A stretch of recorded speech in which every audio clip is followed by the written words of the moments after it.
Richmond. Pwede ba Kay, ikaw na mag-ano. Richmond, you there? Yes, ma'am. Yes, ma'am. Okay, hello, Richmond. Can you Hello please po. share multiple Andyan si sharing Richmond. with Raymond? Yeah, I need to share some slides for the introduction. Si Ma'am, Raymond, si Kay. kapag panelist po, pwede po mag-share yan, if I'm not mistaken. Okay, now it's working. Yeah. Okay. Thank you. Thanks. Okay po. So just They prompt me are allowed when- to enter na. They're in. Okay, so people are coming in. So I think we have to 34. start on time kasi Yeah. abot tayo ng alas 12 mamaya ulit. Yes.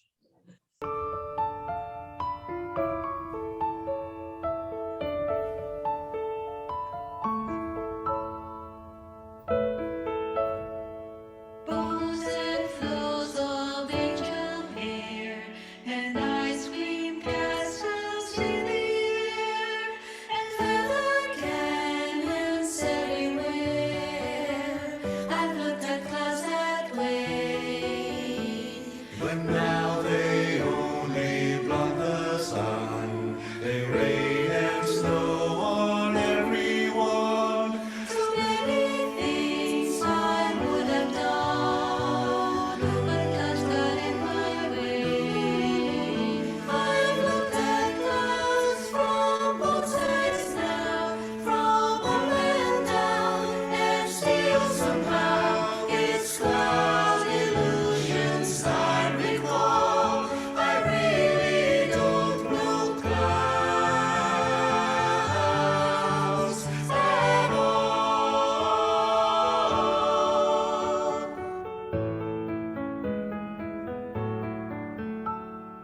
Moons and Junes and Ferris wheels, the daisy dancing where you feel as every fairy tale comes real.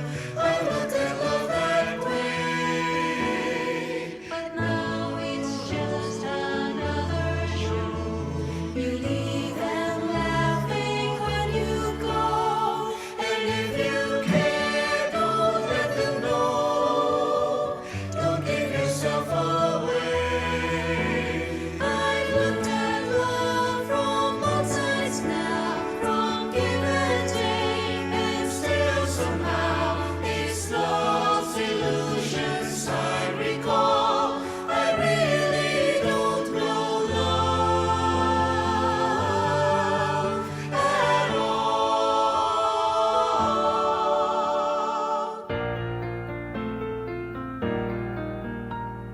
Tears and fears and feeling proud to say I love you right out loud. Dreams and schemes and circus crowds. I look at life that way. But now all friends are acting strange. They shake their heads, they say I've changed. Well, something's lost, but something's gained.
All right, I guess this is my cue. Good morning, good afternoon, and good evening, depending on where in the world you happen to be. My name is Raymond Tan. I'm a professor of chemical engineering from De La Salle University, Manila, Philippines, and I'll be your host for this session. Today, we're having the lecture by the recipient of the 2021 Severino and Pazco Lectureship Award for Engineering, Professor Kathleen Aviso of De La Salle University, who'll be giving her lecture shortly. But before we proceed, allow me to give her a proper introduction. And let me just bring up my screen just to make sure I don't miss any significant details. This year's recipient of the co-lectureship in engineering is Professor Kathleen Aviso. She's a professor and university fellow at De La Salle University, has recently assumed the deanship of the Gokongwei College of Engineering, and is also our former PASE president in 2019 and vice president the year before. She's a well-known researcher in her field, which is process systems engineering, along with the sub-areas of process integration, life cycle assessment, input-output analysis, and process graph modeling, in which she's established herself as one of the bright mid-career researchers in the area, not just in the Philippines or Asia, but the world.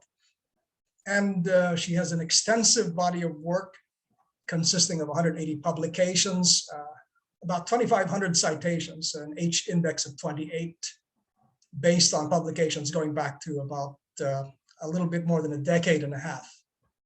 She is actually a product of two universities. She got her bachelor's degree in chemical engineering from the University of the Philippines in Diliman. I don't need to say when exactly, but shortly thereafter, she earned her master's degree in environmental engineering and management from De La Salle University, and thereafter her PhD in industrial engineering, also from De La Salle University. Professor Aviso is the recipient of multiple awards from, for example, the Commission on Higher Education. She's received multiple Republica Awards for her published work. She is the recipient of the Outstanding Young Scientist and Outstanding Scientific Paper Awards from the Philippine National Academy of Science and Technology. She received the Research Achievement Award from the National Research Council of the Philippines, and most recently, the Michael Purvis Sustainability Research Award from the Philippine Association for the Advancement of Science and Technology. In addition to the numerous accolades that she's earned for her work in the Philippines, she's an extensive participant in the global process systems engineering community. She is an executive editor of the Journal of Cleaner Production, which is a major Elsevier journal with an impact factor of just short of double digits, and is in the editorial team of some other journals in the area, perhaps not of the same stature as Cleaner Production, but Process Integration and Optimization for Sustainability, Computers in Industry, the newly launched Digital Chemical Engineering, and Helium, and is the author of the book Input-Output Models for Sustainable Industrial Systems. So, ladies and gentlemen, without further ado, I'm very pleased and proud to introduce the recipient of the 2021 Severino and Pazco Lectureship Award for Engineering, Professor Dr. Kathleen Aviso. Thank you very much for that, Raymond. So let me just share my screen. So good evening, everyone. So it's truly an honor to be speaking here tonight. Thank you for joining me in this lecture. So good evening for those of you in the Philippines, and good morning for those of you in the US. So tonight, I'll be sharing with you my work entitled Finding Sustainable Solutions with Systems Engineering. This is really a collection of my body of work in about 15 years. So as Raymond mentioned, I'm a professor in chemical engineering from De La Salle University, Manila. So for those of you who might not be familiar with our institution, We can be found in the heart of Manila, and we are the only private institution in the country who has made it to the Times Higher Education World Rankings. Unfortunately, due to the pandemic, it makes it impossible for us to actually go back to the university. But if you have time, and if you happen to be in Manila after the pandemic, we invite you to come and visit us in our university. So this is a brief outline of my presentation. So first, I'll talk about global energy and climate scenario, and then provide a brief overview of what process systems engineering is all about, and some lessons from my work on process systems engineering. And I'll be ending with some conclusions and future work. As we all know, climate change is the major environmental issue that we are facing today. In 2009, Rockstrom and colleagues have actually identified indicators for our continued survival here on Earth. And one of those indicators relates to the atmospheric concentration of greenhouse gases. Unfortunately, though, we've already exceeded the limit that they have identified for this particular indicator. What's complex about climate change as well is that it links with other issues, environmental issues, because it is related also to biodiversity loss, water stress, and land use. And that is why it's very important for us to try and address the issue on climate change. So as you know, we want to keep the global increase in temperature to less than 2 degrees Celsius, and if possible, only up to 1.5 degrees Celsius. And the upcoming UN 2021 Climate Conference, which will be happening later on this month, will be a critical summit for global climate action, because it is during this time that multiple nations will come together to really commit to their reductions in greenhouse gas emissions so that we can really achieve and minimize the increase in temperature to well below 1.5 degrees. Now, this is the carbon management technology wedge. What I like about this particular illustration is that it shows us that there are multiple strategies that we can actually implement so that we can achieve our goal. So you can see here that if we do not implement any strategy and we carry on with a business as usual, our trajectory will continue on increasing our carbon dioxide emissions. However, our goal is to be carbon neutral by the year 2050. And for us to be able to reach that particular goal, there is no single solution. There is no single pill. What we really need to do is to combine all those strategies. And you can see here the contribution of improving energy efficiencies, having more renewables to generate our electricity. So there is no single technology that can actually solve the problem. And what we need would be systematic ways or systematic tools to identify what is the best portfolio of strategies to be able to get or reach our target.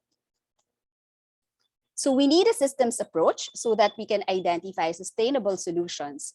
And incidentally, computational techniques can actually provide this platform for modeling system behavior so that we can simulate how the system will react and actually see if our solutions will yield the results that we want. And this is where my field in process systems engineering comes in. So what exactly is process systems engineering? So process systems engineering is the computational branch of chemical engineering. So it is a subfield of chemical engineering. It is also known as computer-aided process engineering. Although initially, it focused on the design and operation of process plants. However, its application in the last few years have really diversified. And now its application is not limited to process design, but has also been extended towards addressing sustainability problems. So process systems engineering actually focuses on the development of rigorous methods that can aid decision-making. So some of the tools that we make use of include mathematical programming, pinch analysis, heuristics, process graphs, and other allied methods such as Monte Carlo and artificial intelligence. So the idea really is to be able to represent real systems into mathematical models so that we can see the interactions of the components of our systems and see how they would react given certain conditions. And as an engineer, the question that we would ask would be, how can we actually utilize these tools and techniques so that we can design our industrial systems to make them more sustainable? I think everyone will agree that the main reason for our environmental issues is really the growth in industrial systems. So there has been an increased demand of products and processes to satisfy our needs. And because of that, industries have really grown. And as a result, they have also emitted a lot of pollution and waste. Other things that are, that we are consuming a lot of would be energy. And that is why there has been an increase in emissions of greenhouse gases. And so tonight, I just wanted to look at three main lessons that I've learned from the field of process systems engineering.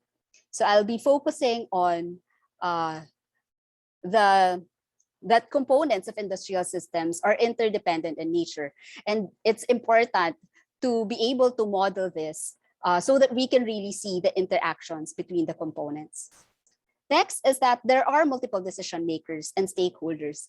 And so when we want to implement a strategy or a technology, we need to consider these stakeholders. And finally, I will touch upon how the fields of data science and machine learning can be integrated into process systems engineering to address sustainability problems. So let's look at the first component. So the first component is about interdependence. And one way to represent interdependence is by using input-output models, which was initially developed by Wassily Leontief, for which he won the Nobel Prize in 1973. It was originally developed in application for economic problems. And as you will see here in this particular slide, I have shown a simple economy, which you can see at the bottom. It is a three-sector economy, which illustrates how the flow of materials are between sectors. So each sector would require inputs and at the same time would generate products that can be used internally by the system or would exit the system as a final product, which is consumed by the consumers. In a sense, this representation is similar to an industrial system, because if we look at industrial systems, before we can manufacture products, we need multiple industrial plants who might not really be linked with each other, or they might be working interdependently from each other, but they need each other because some of the products or byproducts that come out from one industrial plant actually become the input into another. And some of the solutions to address sustainability require integration. So one example would be the implementation of polygeneration systems, which are actually systems that generate multiple kinds of energy products or maybe other kinds of products using the same inputs. And because of that integration, this particular system becomes more efficient. So here in this particular work, what we did is to try and identify what would be the optimal design of a polygeneration system that was integrated into with a desalination system so that you can maximize carbon dioxide reductions. And these integrated systems, like I mentioned, tends to be more efficient in the utilization of resources and allows flexibility in its operations. Unfortunately, though, because of its tight integration, its vulnerability increases, what happens is that it is more prone to cascading failures. Because you can just imagine that if one component is disrupted or is suddenly inoperable, this will trickle down or will affect all other components that are linked to that particular plant. And oftentimes, this particular system might also require higher capital costs. And so despite the fact that integrated systems can actually be more efficient and can probably reduce the consumption of resources or the generation of emissions, we also need to guard against its vulnerability to cascading failures.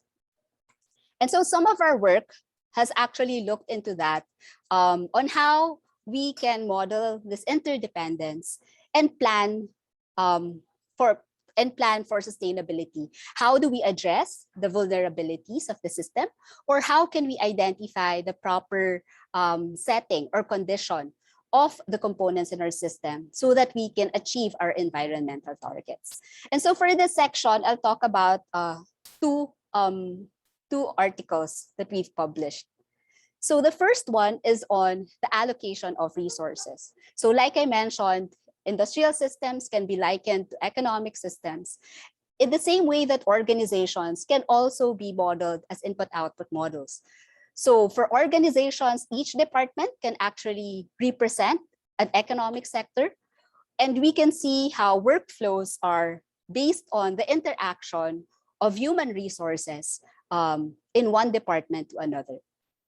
And this becomes important, for example, in terms of crisis scenarios, such as a pandemic, wherein we might have reduced availability of human resources.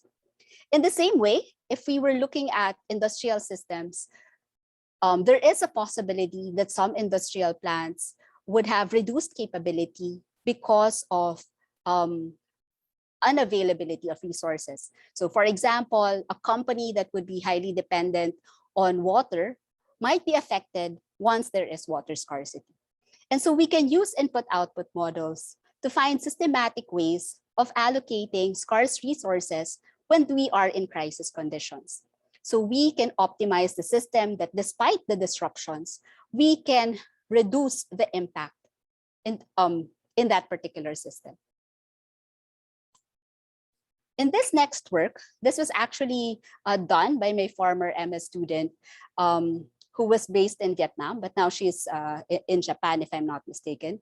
So we used IO models to actually identify solutions for Vietnam so that they can map out low carbon scenarios. So what happens is we identified potential strategies that can help reduce carbon emissions in Vietnam by taking into consideration the carbon emissions of each economic sector in the country.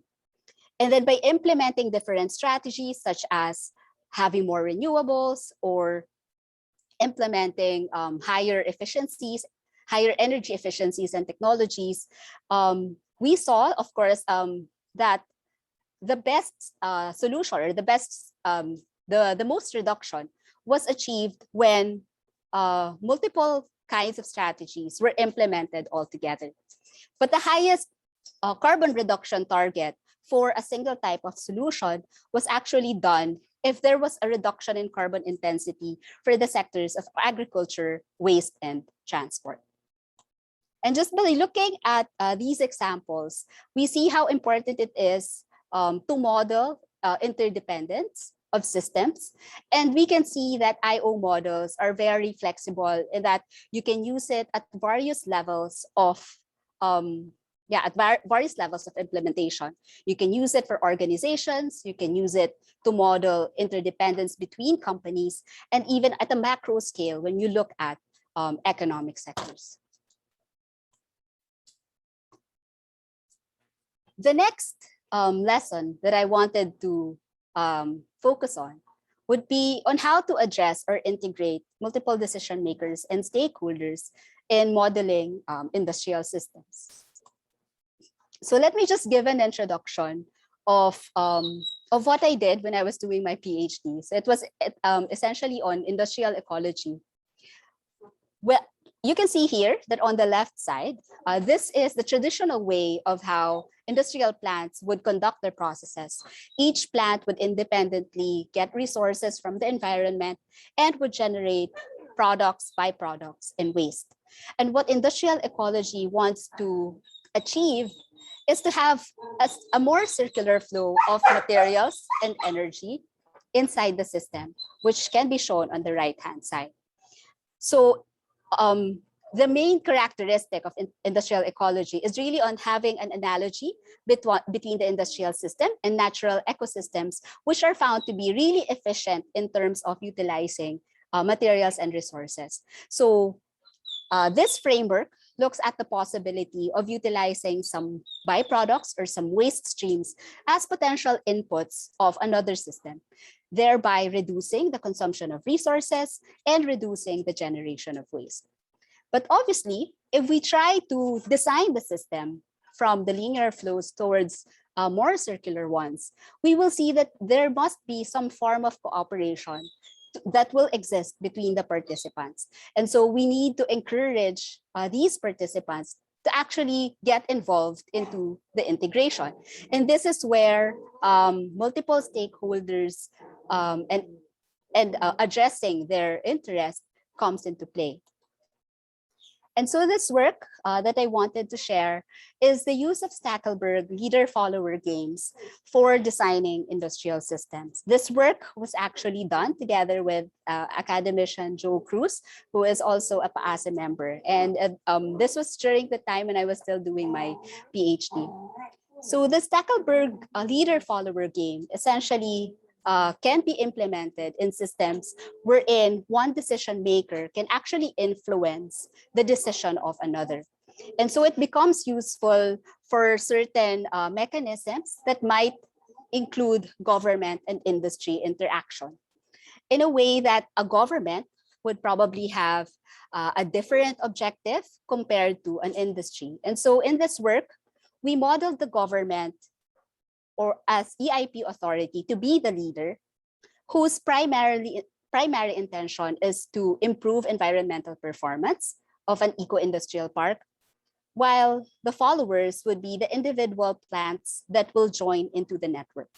However, these followers would probably have the intention of economic benefits. And so sometimes there is a disconnect between the two. And so the leader can actually implement some form of policies, either in the form of subsidies or taxes, to try and achieve his desired objective. And so by implementing incentives or disincentives, this can actually influence the performance of industrial plants. So by providing subsidies, for example, they become more attractive for the followers. And so it's possible to actually identify a solution that becomes agreeable to both parties. And moving on to today, we've recently used bi-level optimization as well for modeling technology selection. So it's somehow a similar type of problem wherein the leader would have his own objectives, while the follower might have a different objective. So in this work, we actually looked at the technology performance of various negative emission technologies. And the objective is in identifying which particular technology should be adopted so that you can realize carbon reductions. Now, these technologies can be evaluated based on different criteria, and they would be performing at different levels. And a decision maker, the leader, might have different preferences or priorities with regards to the criteria. And the follower would also have a different set of weights in terms of these criteria. And so what happens is that the overall ranking or the overall performance, when it's evaluated, might not be the same for leader and follower. So this one shows, for example, the independent ranks of a leader and a follower.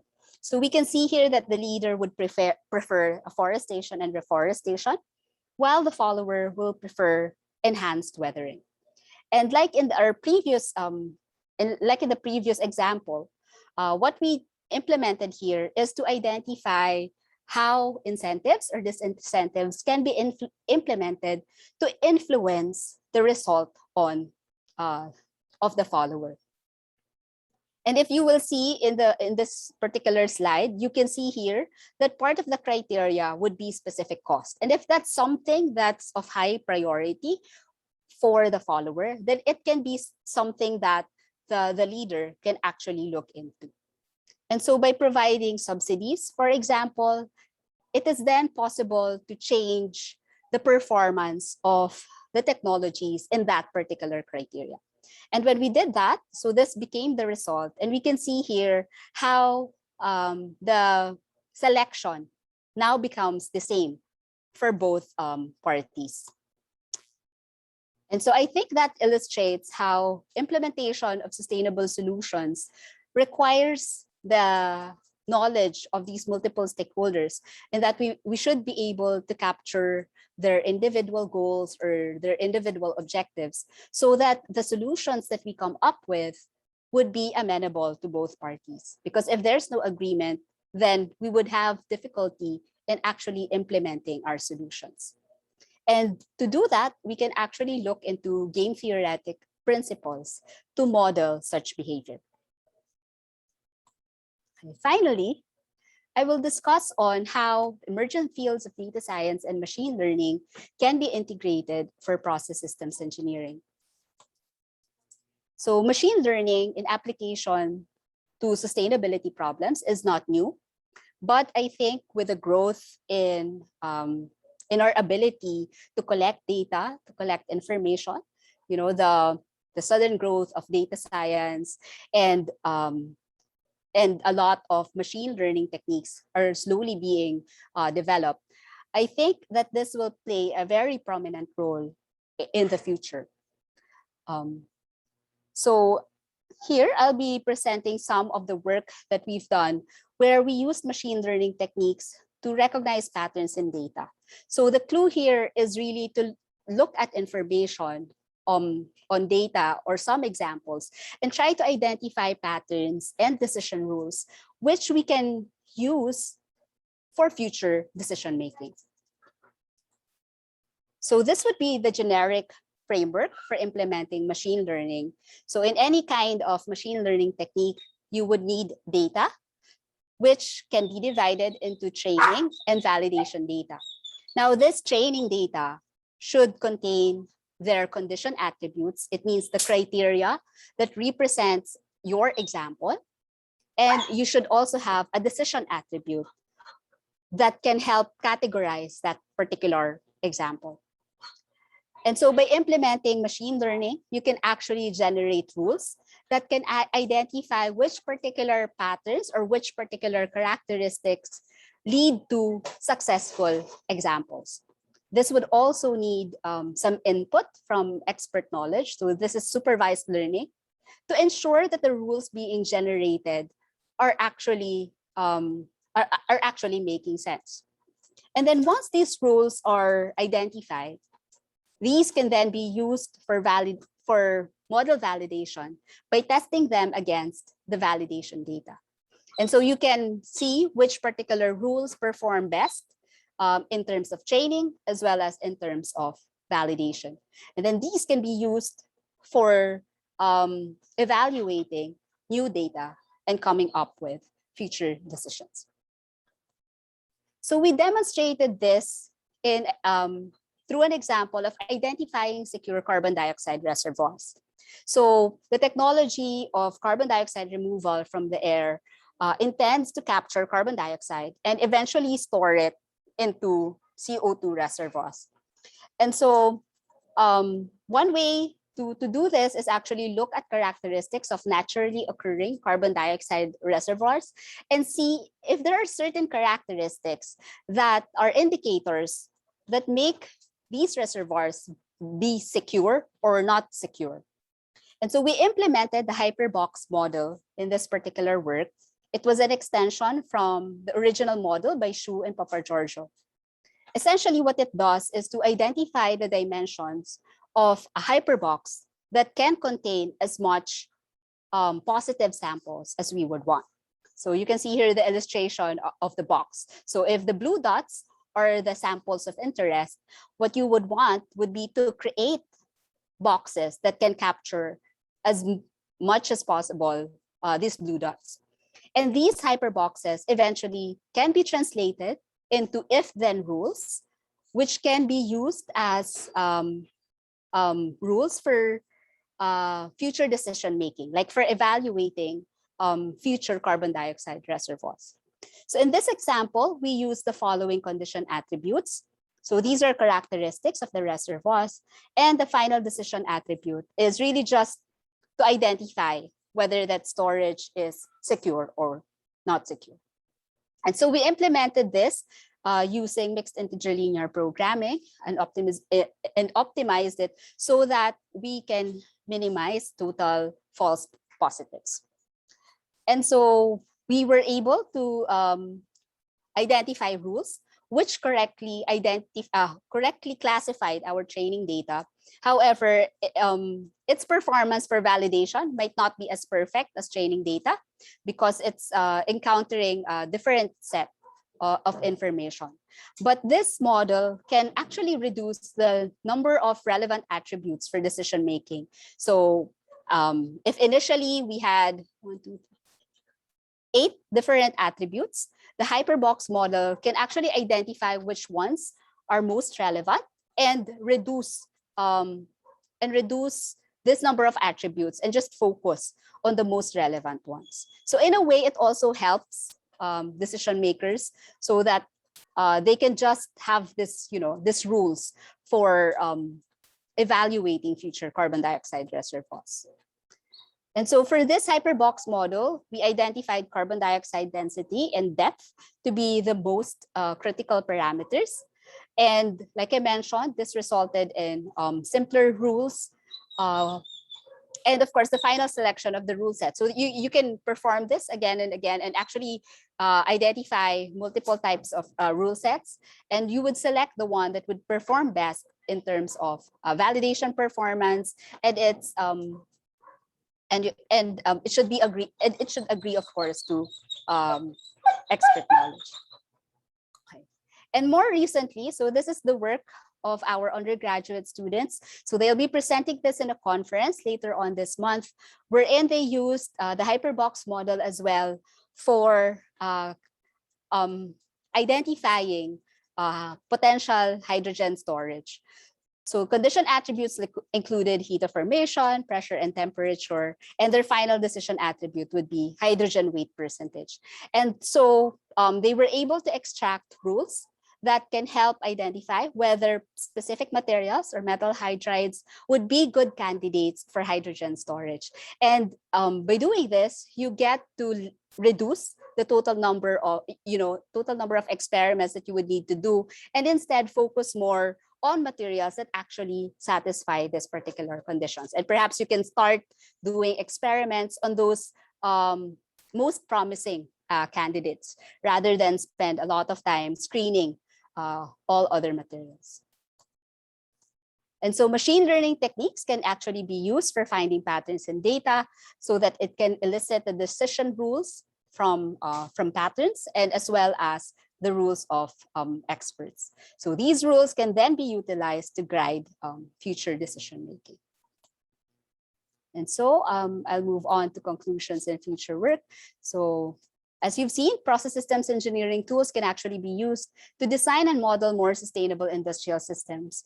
And some of the key aspects that we should consider include understanding interdependence between system components, so that we can identify optimal design for sustainability and guard against vulnerabilities of disruptions. It's also important to integrate the goals of multiple stakeholders so that we can select the best strategy or technology that will be agreeable to all stakeholders. And finally, by looking at patterns and data, it's possible to elicit decision rules which can be used for future decision making. And so I think that there is a lot to be done in this area. and that further development can actually focus on developing further hybrid models that can integrate game theoretic concepts, optimization models, as well as machine learning techniques. And with that, I would like to thank the Philippine American Academy of Science and Engineering, my mentors, Alvin Colaba and Raymond Tan, who were the ones who actually introduced me to PAASE. And of course, all other PAASE members who have been my collaborators, Professor Jose Cruz, Just Santos, Krista Yu, Mike Promentilla, Aris Obando, and Joey Ocon. So like what Raymond mentioned a while ago, these are some of my key publications. So if you're interested to submit articles in some of these journals, please do so. So these are just some of my colleagues and friends who have helped me in the work that I do. So thank you, everyone. If there are any questions and comments, I'd be happy to answer them.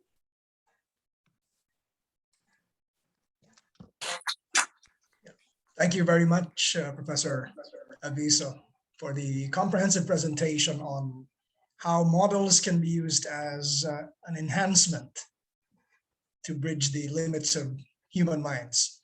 I'm doing a quick time check here. I think we have about 10 minutes, excuse me, about 10 minutes for Q&A. So we can do this two ways. You can either briefly unmute yourself and state your question after introducing yourself, or you can just, if you're feeling a bit bashful,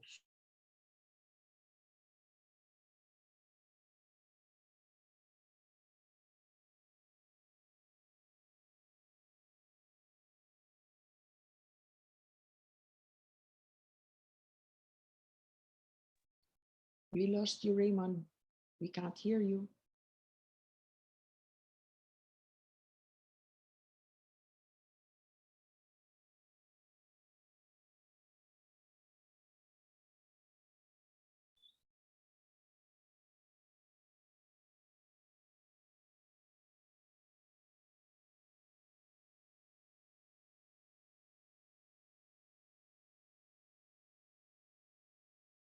You're on mute. okay.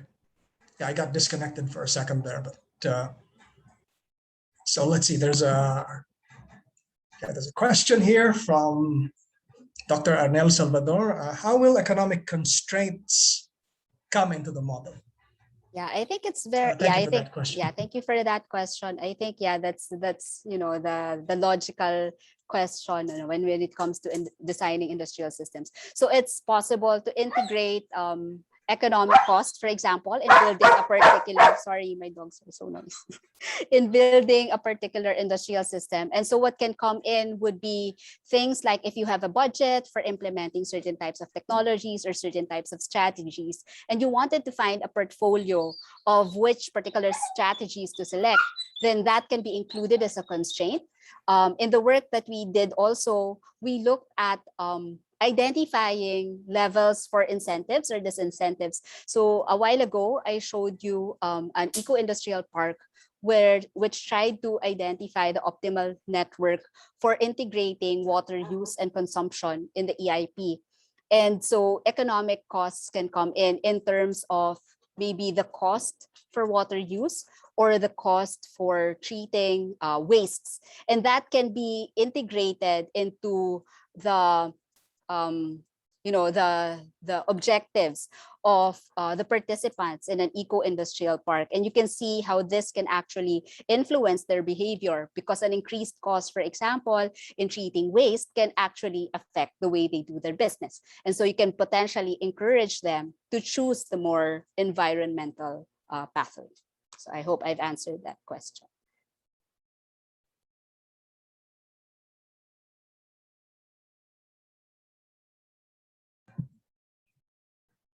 Okay, do we have other questions? Or okay, Francis is raising his hand, and then after Francis, I see Giselle's hand afterwards. She can take the question after that. So go ahead, please, Francis. Hi, Kay, congratulations again. The other aspect of that is really the affluence side, right? The standard of living of people across the globe. Can IO models be used to model that too, or have people tried to use that? I think what IO models can really do is model the interdependence of components in a particular system. In terms of affluence, I think this can be seen in the economic structure of certain economies. And you can actually see there, actually we're trying also to work on that, on identifying how certain economies are actually less carbon intensive, what characteristics of an economy, for example, translates to more less carbon intensity. So those things can also be looked at by using IO models.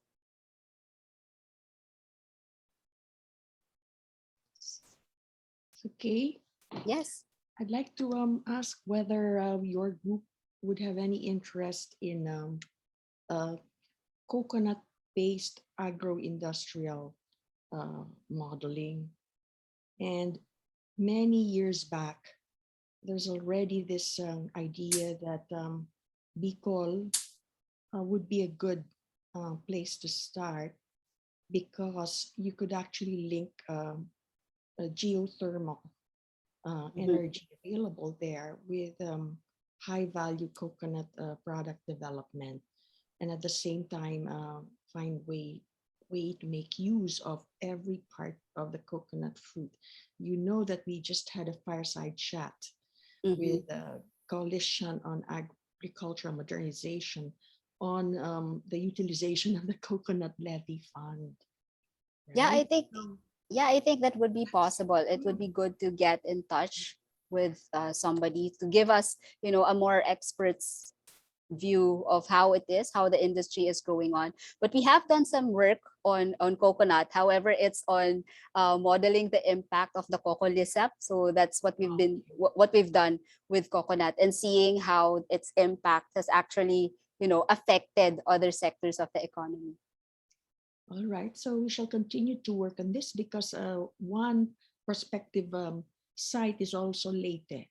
So I just mentioned Bicol because of a geothermal energy that's available. Energy, but we know that Alvin has a major thing going with Leyte community.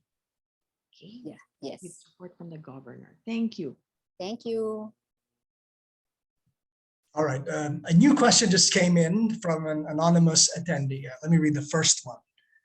In making possible combinations of technology fusion as strategy for process systems engineering, what are prerequisite systems to be assessed and my glasses are, should be in place to make it more effective? Okay, I think what's important in modeling any kind of system is understanding what would be the possible components that will be included in your particular model. Of course, you will need to know as well what would be the performance of certain types of technologies when you include it, like how efficient that particular technology is, and how does it integrate, or what is its potential integration with other types of technologies. So yeah, I think those are the things that you would need to know so that you can model it adequately. All right, there's a follow-up question also through the chat box, so let me read this.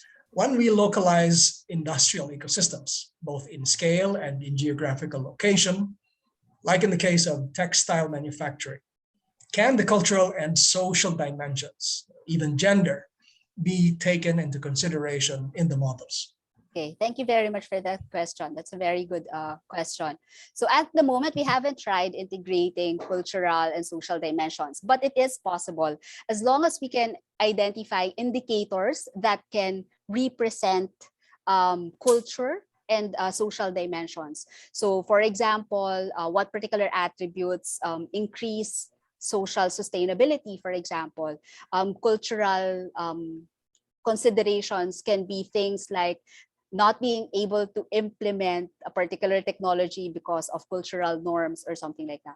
But yes, it is possible as long as we can represent these aspects into mathematical representations.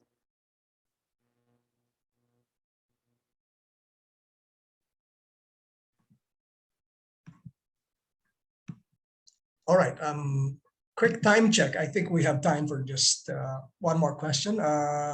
Policy admin is, I guess that's Mario. You have Yeah, there's a question from here.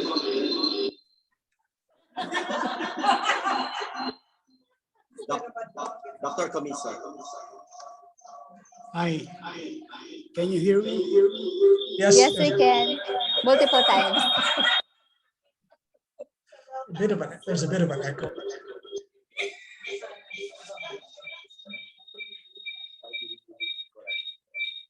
Thank you.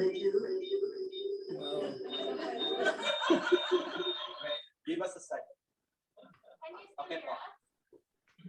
Okay,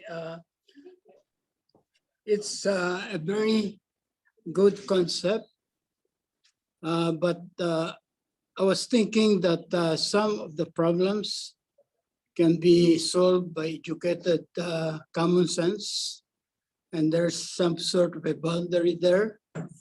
And also, when you get into the systems engineering, you have to utilize a lot of data, some of which might have different uncertainties. And you first mentioned about climate change, for example. And there are these pathways towards getting into certain scenarios. So how would you change the modeling that's being made by IPCC, for example, where they bring in a sophisticated physical model accompanied by data and come up with different pathways? Would systems engineering do a better job in this regard? I think the models. Okay. I think the models, yeah. Sorry, it's giving a feedback. Okay, there we go. Yeah, I think the models that were developed by IPCC are very much integrated also with climate models, if I'm not mistaken.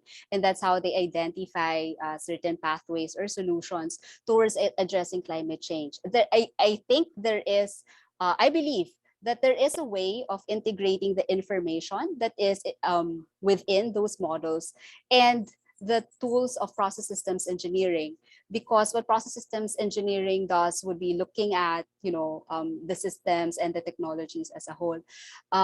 So I think they can be integrated. Yes, I understand that there can be limitations, and one of the things that a typical modeler really would be concerned with would be on how to represent a real system as adequately as possible into computer models, and trying to make that balance about identifying solutions quickly against the integrity of the model. And there are also various methodologies for addressing uncertainty, which can be included when making this optimization models.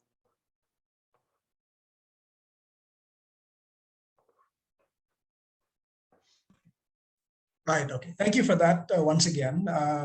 I'm sure there are plenty of questions from the audience, and I'm sure our colleagues in the US are just starting to wake up and welcome the Sunday. Please feel free to contact our 2021 Severino and Pazco Lectureship Awardee for Engineering for any further queries or offers for collaboration. But I understand that we do have to close this part of the session to give us some time to transition to the next part of the program. But please join me in congratulating our awardee for this year, Professor Kathleen Avisa. Congratulations. Thank you. Congratulations, Kay. Thank you. Congratulations again, Kay. And yes. Hello? Do you hear us? Hi, sir. Can you hear us? Sir. Oh, they can hear us. Okay. So we would like to call on Dr. Danilo Tagle to read the citation for Dr. Kathleen Avisa. Thank you, Mario. Good morning, everyone, or good evening. So on behalf of PASE and the selection committee chaired by Dr. Diana Aga, Dr. Aviso is being recognized for her outstanding and globally competitive body of work in systems engineering with emphasis on modeling sustainable industrial systems. She has over 170 peer-reviewed publications on environmental decision-making, process integration, renewable energy systems, process systems engineering, and life cycle assessment, focusing on computer models for both climate change mitigation, for example, as in decarbonization of energy systems, and climate change adaptation, such as in water conservation. These models are meant to provide rational, data-driven support for government and industry. These models present an important contribution to what is widely regarded as the world's most critical environmental issue. She has also developed a model for optimizing water recycling scheme in industrial parks on a static Stackelberg game between government and industry, and is solved with a fuzzy heuristic algorithm. The paper provides game theoretic insights on how government incentives can induce green investments to deal with contemporary sustainable issues. She is one of the few Philippine-based researchers included in the 2020 Stanford list of the top 2% of the world's researchers. Dr. Aviso is an active and highly visible advocate of STEM careers for women and has developed public engagements and seminars to inspire young people and especially female students to pursue scientific careers. She has been an active member of PASE since 2011, was president in 2019, and has initiated the widely successful webinar series in 2020 during the early days of the pandemic. And so congratulations, Dr. Aviso, as the 2021 recipient of the Severino and Pasco Lectureship Award in Engineering. Congratulations. Thank you very much. Thank you very much. This is truly an honor. Thank you very much, Dr. Tagle. Dr. Tagle is a member of the selection committee. He's from NIH, along with the chair, Dr. Diana Aga from the University of Buffalo, and Dr. Lucy Santos from the George Washington University. And now, our chairperson of the board for the. Congratulations, Dave, for this outstanding achievement. And so, on behalf of the PASE, we present you first with this brand new trophy. I think there's a picture that was posted earlier. Presented to Kathleen B. Aviso, PhD, the Co-Lectureship Award in Engineering, APAMS 2021 in Baltimore, Maryland. Somehow we will get this trophy to you. And Thank also, you. with that is a check for $1,000 from PASE Incorporated. Congratulations. Thank you, Glenn. Okay, but yeah, I emailed Mario about this. In keeping with tradition, I am giving back the $1,000 for PASE to further continue its activities and its support, especially to the next generations of scientists and researchers. You're really doing so much, PASE, and it really has grown from the very first time that I joined all the PASE activities. Thank you so much. Thank you very much, Dr. Congratulations, Kay. Congratulations. Now, the mic doesn't work. We will now call on Dr. Joseph, who will be moderating the next session.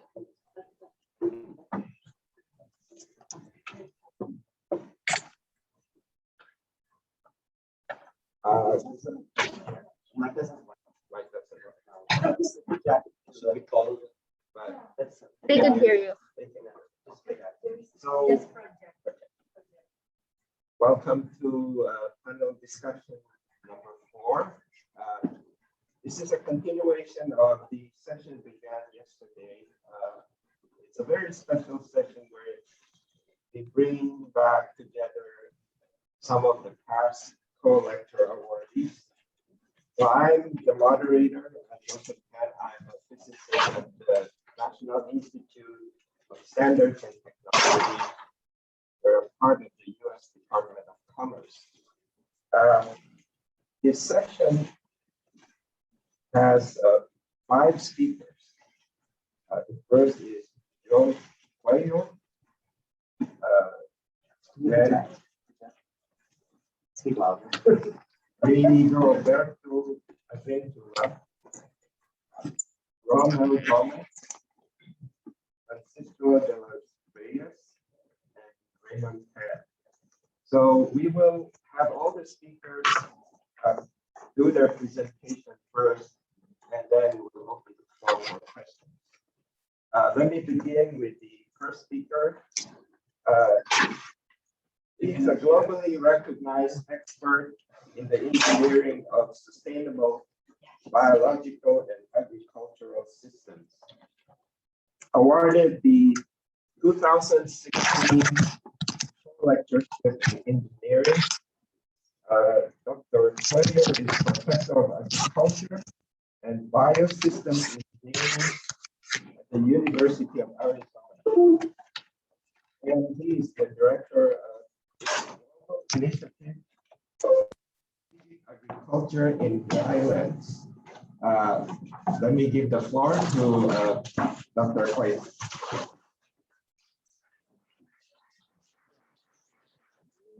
Wait, yeah. Hang on. Hello? Yeah. I think it was off. No, he just opened. Well, I just turned it on here. That's the speaker. Okay. Can everyone hear me now? Hang on, I need to share your slides. Yes. So I'd like to join everybody in congratulating our this year's co-lectureship awardees, Kathleen Aviso for engineering and Arnel Salvador for science. So congratulations. Hang on.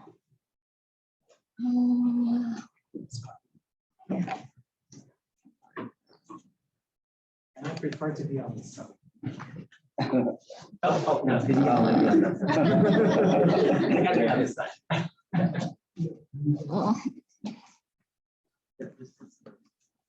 Yeah, that's the thing. I can't see it. I don't think they're seeing the screen yet. I should just screen to share. Oh, this is technology. It's really dark outside. Feels like it's the All right, thank you, thank you. Good morning to everyone here in the US and of course good evening in the Philippines. So I'm going to skip some of the slides because I don't want to take time away from my fellow speakers.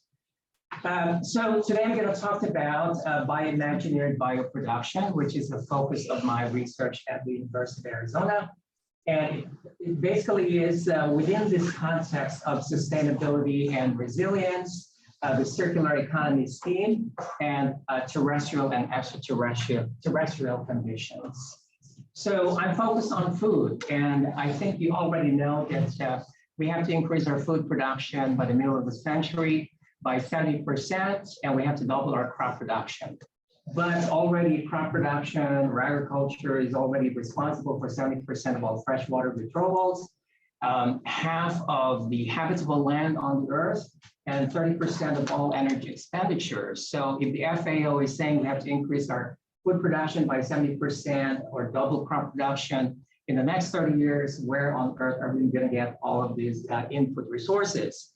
So the only way we could meet the requirement is by innovating. And fortunately, there's quite a number of innovations in the horizon that are really promising and are starting to be commercialized now. So you've got vertical farming, algae production in bioreactors, and even plant-based foods. So with vertical farming, you've seen this picture here. So essentially, it's controlled environment crop production. The great thing about this is that you're divorcing crop production from the effects of geography, of climate, of weather, and season.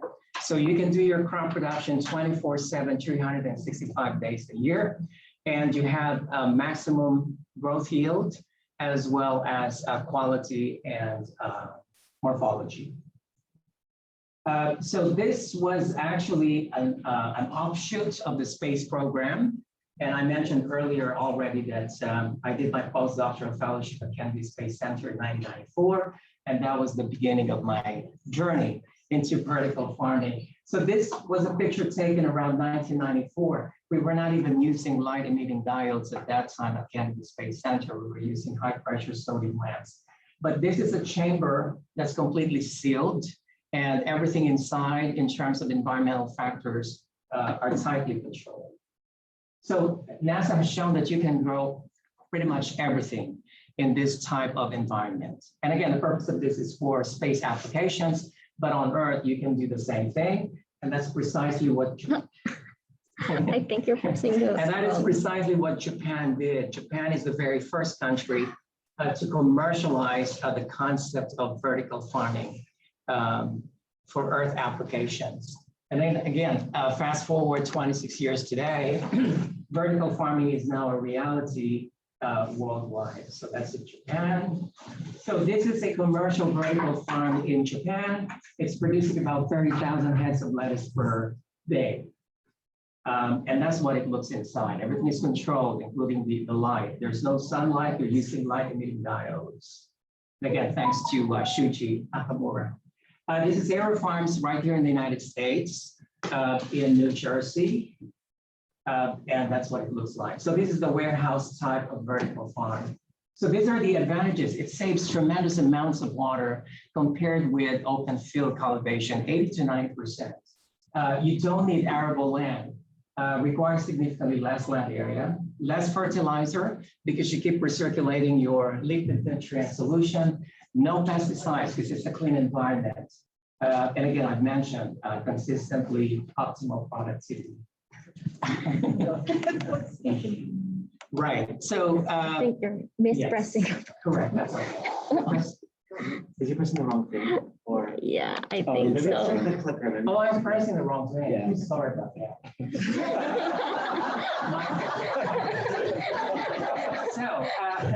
So there's the warehouse type of vertical farm. There's also the modular type of vertical farm. This is from a German engineering company, and you've got those modules that you can interconnect like Lego blocks, and you can configure them in various geometric configurations. And of course, the classic embodiment of a modular vertical farm as a module is your shipping container. It's ubiquitous worldwide, even though I heard that the price of this is going up because of the pandemic. Anyway, that's what it could look like inside. So at the University of Arizona, we have a used shipping container that we retrofitted to be a modular type vertical farm. Some of my students here, they're having fun using this. This is not for commercial production. This is for experiments as well as for original designs.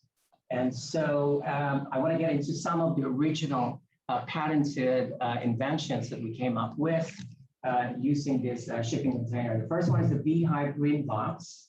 And that's what it looks like. So you have your growing board or G board and the lighting board and L board. So the idea of this is the spacing is adjustable so that you can really maximize the number of crops that you can grow within that volume of space inside the shipping container. But you can do this as well. I apologize.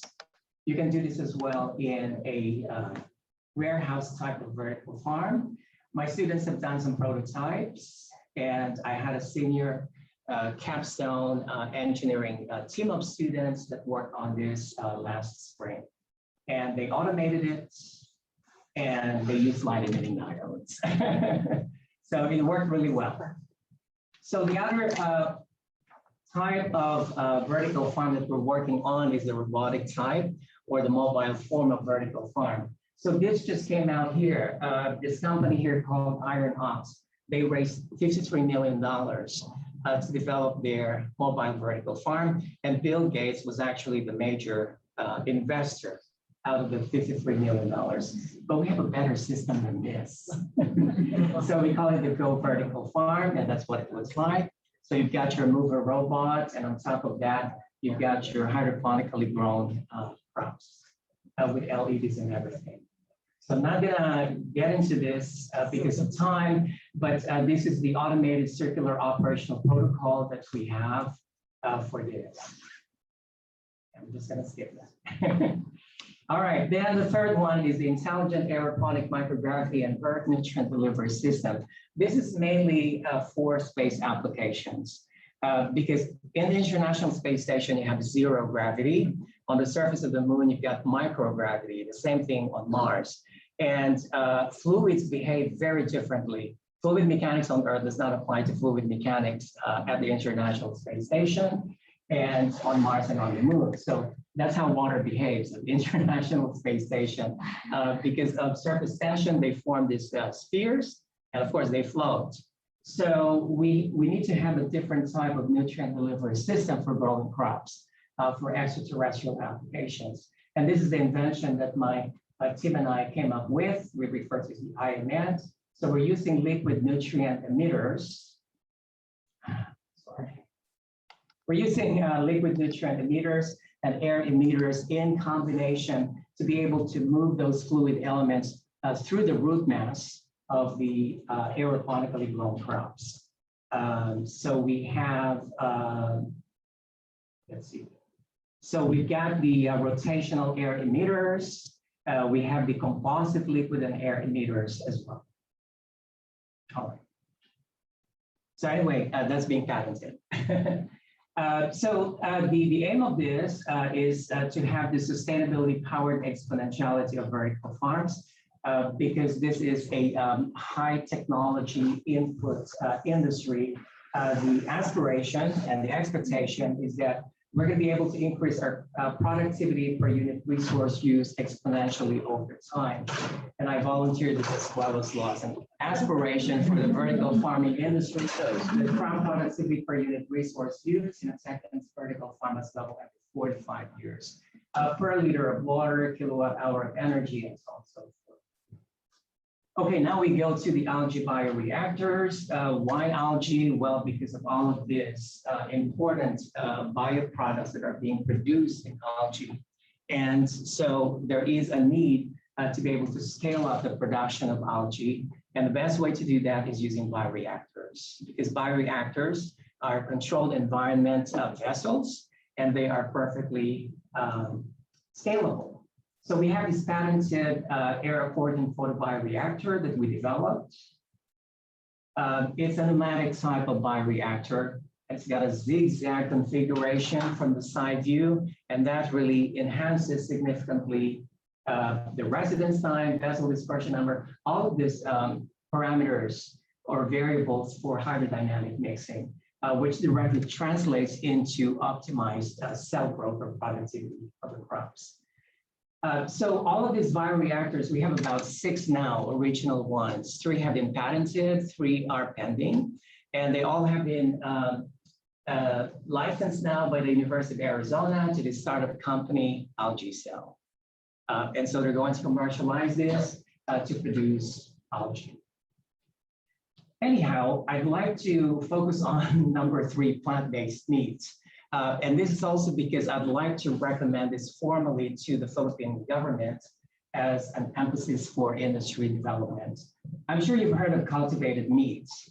It's sometimes referred to as cultured meats or clean meats.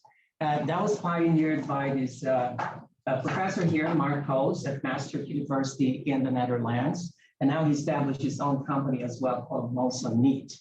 There's a lot of environmental problems associated with growing cows, in terms of CO2 emission, in terms of water consumption, feed consumption, and so on and so forth. So the idea is, instead of growing the whole cows, why don't you take a few cells from the cow and culture it in the lab?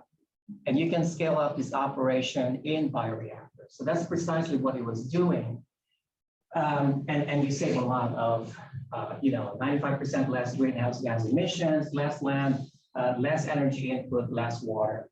So he worked on this initially in 2013, and he did this in the lab. And of course, it was extremely expensive, $18,000 to produce 1 pound of beef. I mean, yes, but fast forward to 2018. So that's a matter of 5 years, and the price is about $11 per pound. So it's only a matter of time, and it's now 2021. It's only a matter of time before this could be really competitive in the market compared with regular meat. And of course, they can be grown in bioreactors. In fact, in the original photobioreactors that we developed, they can be grown as well. So the major companies in the United States, meat companies like Tyson, Memphis Meats, they're getting into this innovation because they know that this is the future. And Eat Just, which is based in San Francisco, they're the first company to ever receive a government approval to sell their produce. And this one is in Singapore. So they got the permit from the government of Singapore.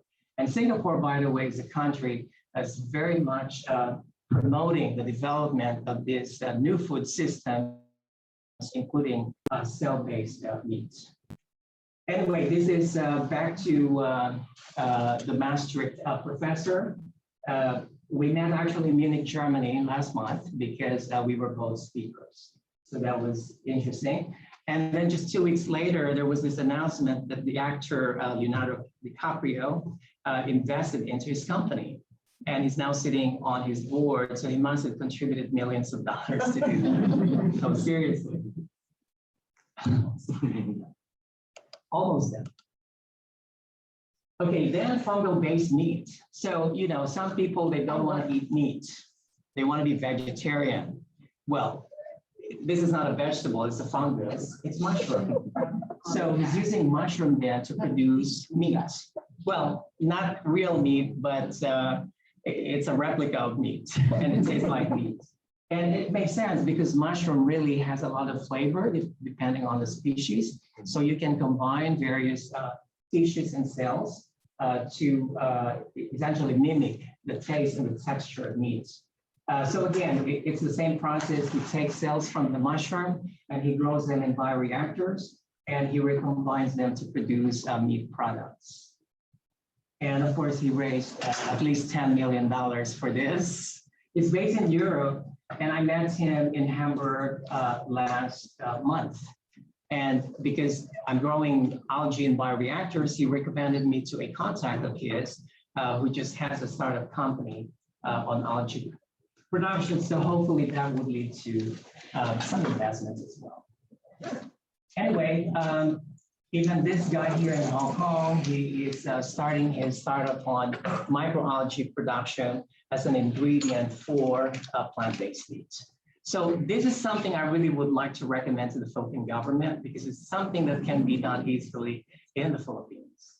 And a lot of scientists in the Philippines are very much into lab work and they can easily do this. I mean, they're doing tissue culture in the Philippines, so there's no reason as to why this cannot be done. And there's a lot of global investment being poured into this space. So this is something really that the Philippines should get into, but it has to be a coordinated effort. It's not just the OSD, but DTI has to be there as well. The two of them working together, this could be a major industry in the Philippines. So thank you so much.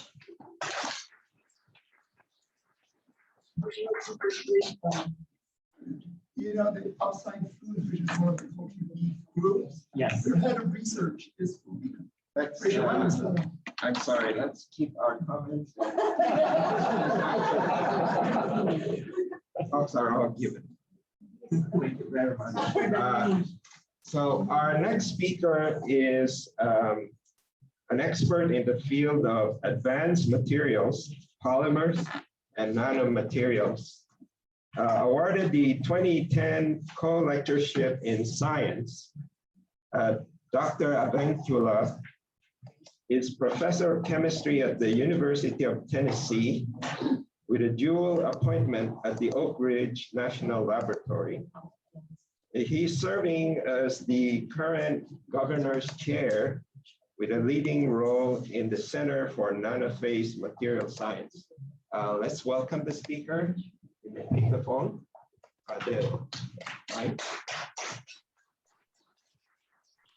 Good morning, good evening to all of you, and I'm glad to see happy faces and all the greetings coming from the Philippines, as well as PASE members in Maryland enjoying. I wish I could be there. I had planned to, but for some health reasons, I decided to stay put. Anyway, I would like to give you in this 15 minutes some highlights of our work and effort on 3D printing and high performance materials together with upcycling. So I was with Case Western Reserve University for 8 years, moved last year to University of Tennessee and Oak Ridge National Lab with the Center for Nanophase Materials. And I've been able to bring up to speed the group.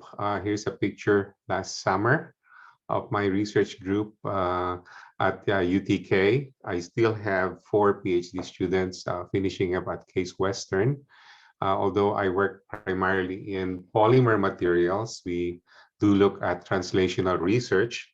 That's why my second slide is quite important, because I believe doing the best you can on the basic fundamental platform of the sciences allows one to turn into translational or applied science, and therefore can reap many dividends in society, both for working with industry and even training future students.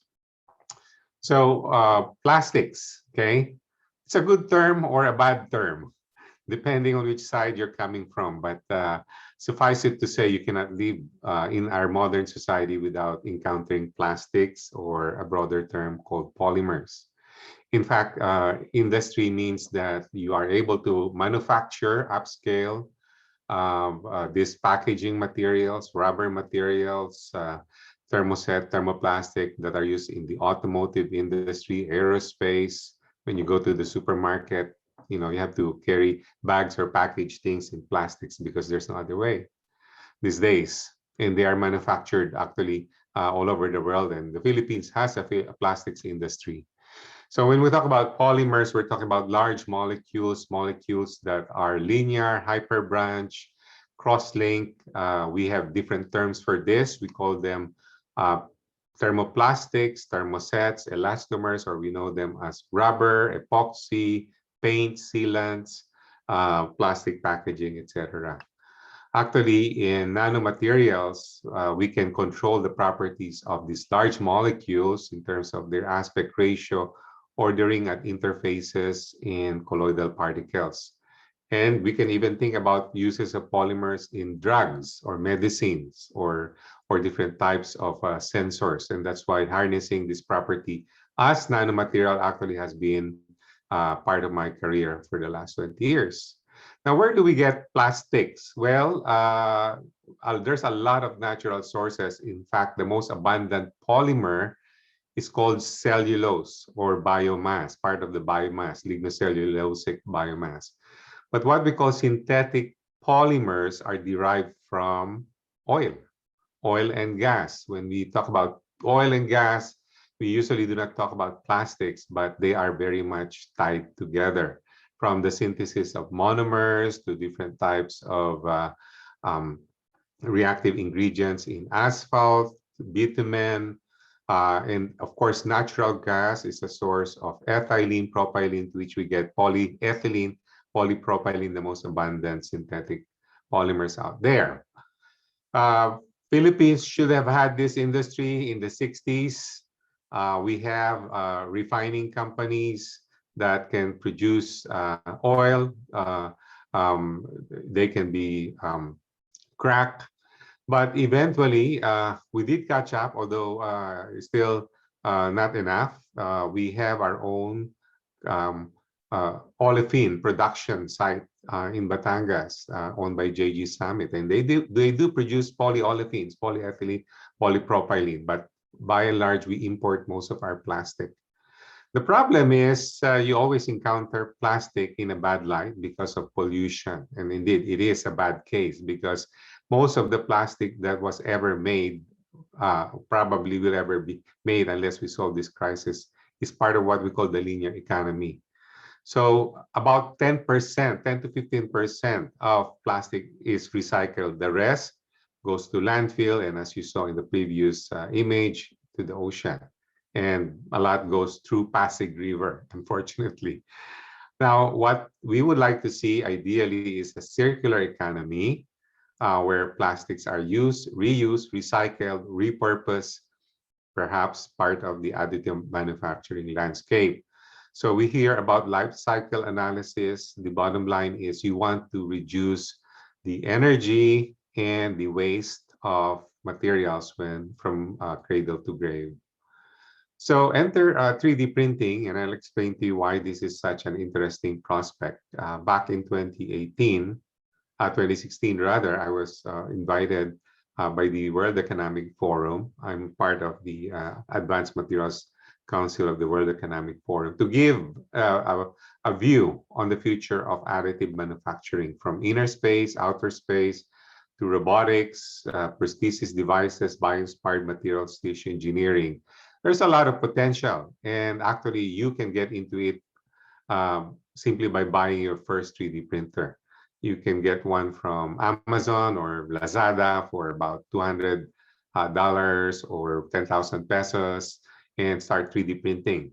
A lot of machines today are built for production, high volume, and even lithography.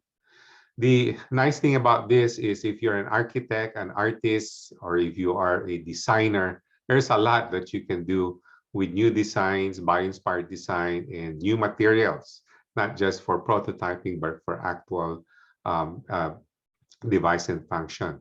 And actually in biomedical field, in the biomedical field, this is a very much a growing ecosystem that combines bioimaging, personalized medicine, and of course, biomaterials.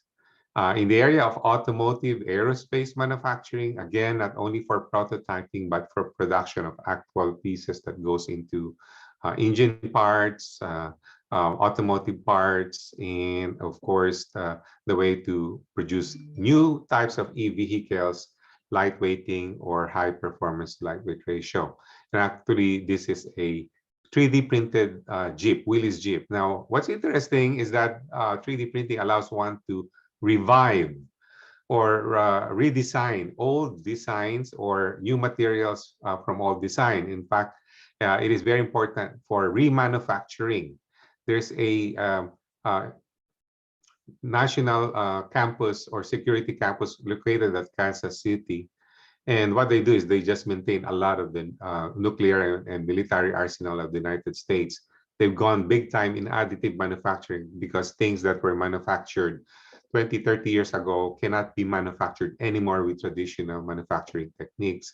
And only additive manufacturing will allow the production of those parts.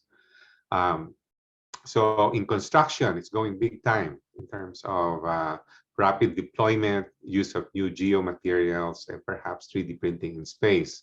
And so you can see a plethora of applications that are growing in many industries. And you can think of anything from farming to oil and gas to aerospace to consumer electronics, flexible electronics, etc. So why 3D printing? Well, 3D printing cannot compete with traditional formative manufacturing, but it can have a lot of advantages in complexity and performance.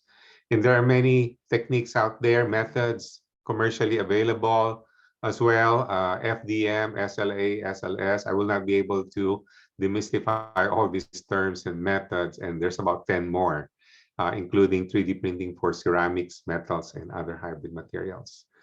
In the world of polymers, the interest is in being able to 3D print a variety of high-strength performance polymers. For example, many polymers can be deemed as metal replacement because of their performance and perhaps advantages in processability. And is it possible to 3D print bio-based plastics? Yes, of course. Bio-based feedstocks can come from corn, soybean that can be converted to monomer, and then polymers. A good example is polylactic acid. And so the use of plant-based plastic is possible that can add into the sustainable ecosystem of the materials world. Actually, there's a lot of interest on what we call negative base feedstock, meaning things that are normally thrown as waste or burnt for fuel. A lot of them comes from the agri and perhaps the marine our industry, aquaculture. And we incorporate this in terms of additives and even monomers for plastics. A good example here of recyclability shows that it's possible to take parts from the automotive industry, repurpose them, let's say ABS plastic, convert them into filaments, and then use them for 3D printing. And many such cases are being developed these days. Even startup companies are investing. Now, a very good term is called upcycling, because what we intend to do is to take recycled stuff and bring more value or add more value by doing new chemistry, different types of efficient catalytic methods, and being able to use this for additives in lubricants, cosmetics, soaps, shampoos, but also for 3D printing in the form of recyclable plastic. Now, we emphasize the use of nanomaterials, and that's just my group. We've been working long on nanofibers, nanowhiskers, graphene, particles that can be used to strengthen materials, prevent stress crack propagation, and we've been at it for the last 5 to 10 years, actually. What we have done, and we have published these papers, is we've taken abaca from the Philippines, or even coconut coir. We derived nanocellulose fibers, nanowhiskers that can be incorporated into stereolithographic apparatus printing, mixing it with the polyethylene glycol diacrylate that can be 3D printed, as it can be shown here. In a formalized printing using photopolymerization, one can add these whiskers in these resin materials and 3D print them. So this is actually nano whiskers derived from abaca that we isolated and added to strengthen the properties of these materials. And they do, as little as 0.3%, produce a very strong effect on the elongation at break, the tensile modulus, and the fracture energy of the materials. So we can then use this for prosthesis devices, perhaps an artificial ear, or in bio implants. They can be useful when paired with an existing biopolymer. Another published work we had was done by utilizing shrimp waste, deriving chitosan, which is a processed chitin, which has been deacetylated. So these amine-containing polymers can be complex with surfactants, mixed with that photopolymerizable resins, and then we can 3D print them. And as you can see here, we can have very high performance with up to 8% incorporation of the waste chitosan, and then use them for different types of 3D printed objects. And these are some of the objects we printed and the corresponding water absorption and mechanical properties. Now, suffice it to say, those two papers were done by 2 Filipino students who worked in my lab, and hence I would like to transition the importance of the Philippines engagement. So part of translational research is getting new MS, PhD students to work on projects that could be of interest to fundamental science and engineering. Now, talking about sustainability, the only way you can really sustain healthy Philippine engagement with dividends, years, or even decades is to train students, to work, mentor, train students. And I've been doing it for the last 25 years. Shown here are some of the students at the University of Houston, where I also was for a while, and some of the PhD graduates. In 1 year, I produced 4 PhD students, and some of them have returned, and a good number of them actually are in the US working for R&D labs. But even back in the 2000 entry of the millennium, I have been going back to UP. Because see there, Giselle, when we inaugurated the Answer Laboratory at UP, I was twice a Balik scientist, an ERDT fellow. I was engaging labs, getting grants for UP, with UP, getting UP students to work in my lab, also with UST. You can see here the engagement we have in many ways. I started about 5 years ago working with DOST on a new program to train scientists and engineers in the area of 3D printing.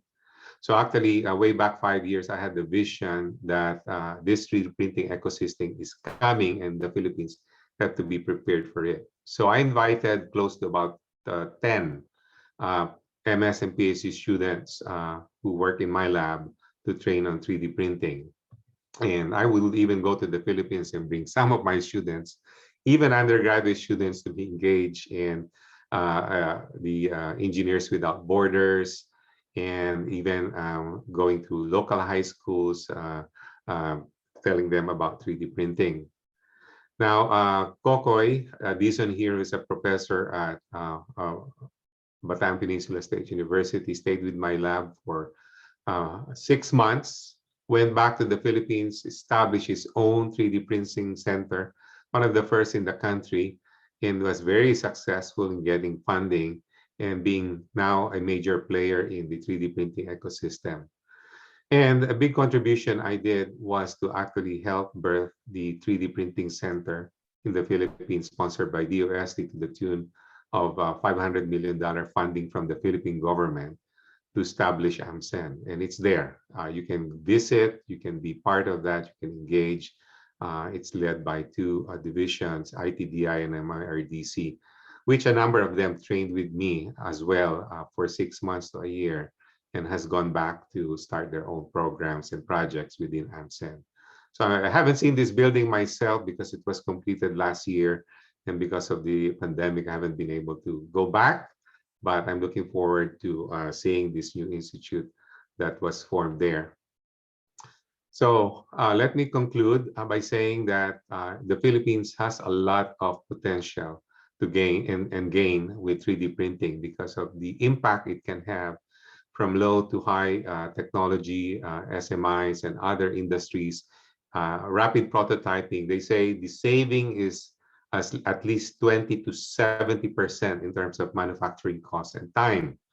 And we are set and prepared to take advantage of this because of AMSEN and the community that we are developing and growing in the Philippines. From automotive assembly to healthcare, construction, defense procurement, recycling technologies, etc. So let me conclude and give more time to our other panelists. 3D printing and new materials are an effective and vital link for advanced manufacturing. Plastic is a big problem or a big potential. Effort towards new and high performance materials, time to invest on new machines and training skills, which we have done so in the past few years. And of course, like what Joel said, this is an opportunity again for investors and governments to get more into a new ecosystem based on additive manufacturing. So with that, I'd like to thank you. And again, I'll be happy to talk to the rest of you and answer questions or give comments. Very much, Professor Benkola.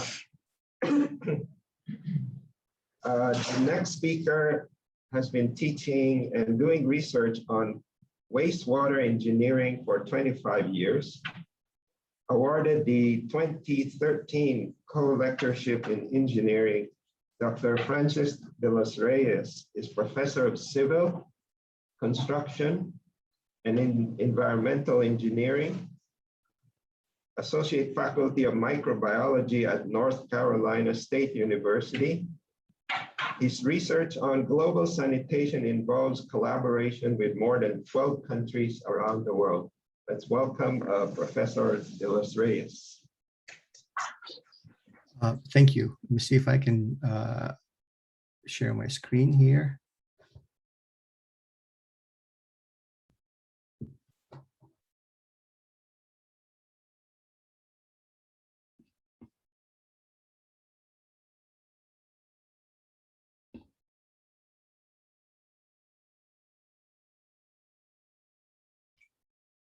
Okay, and I hope you can see my screen. Sorry, I'm having some issues with sharing the screen.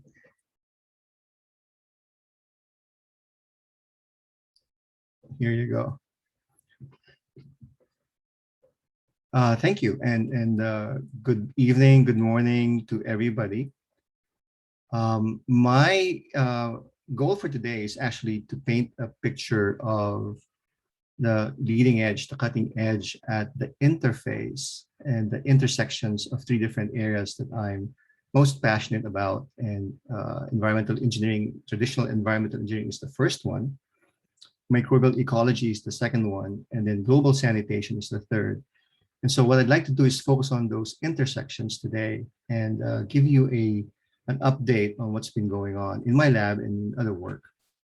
So the first intersection is environmental engineering and microbial ecology. And here the applications are those involved with things like waste treatment, conversion to energy and resources, and protecting public health.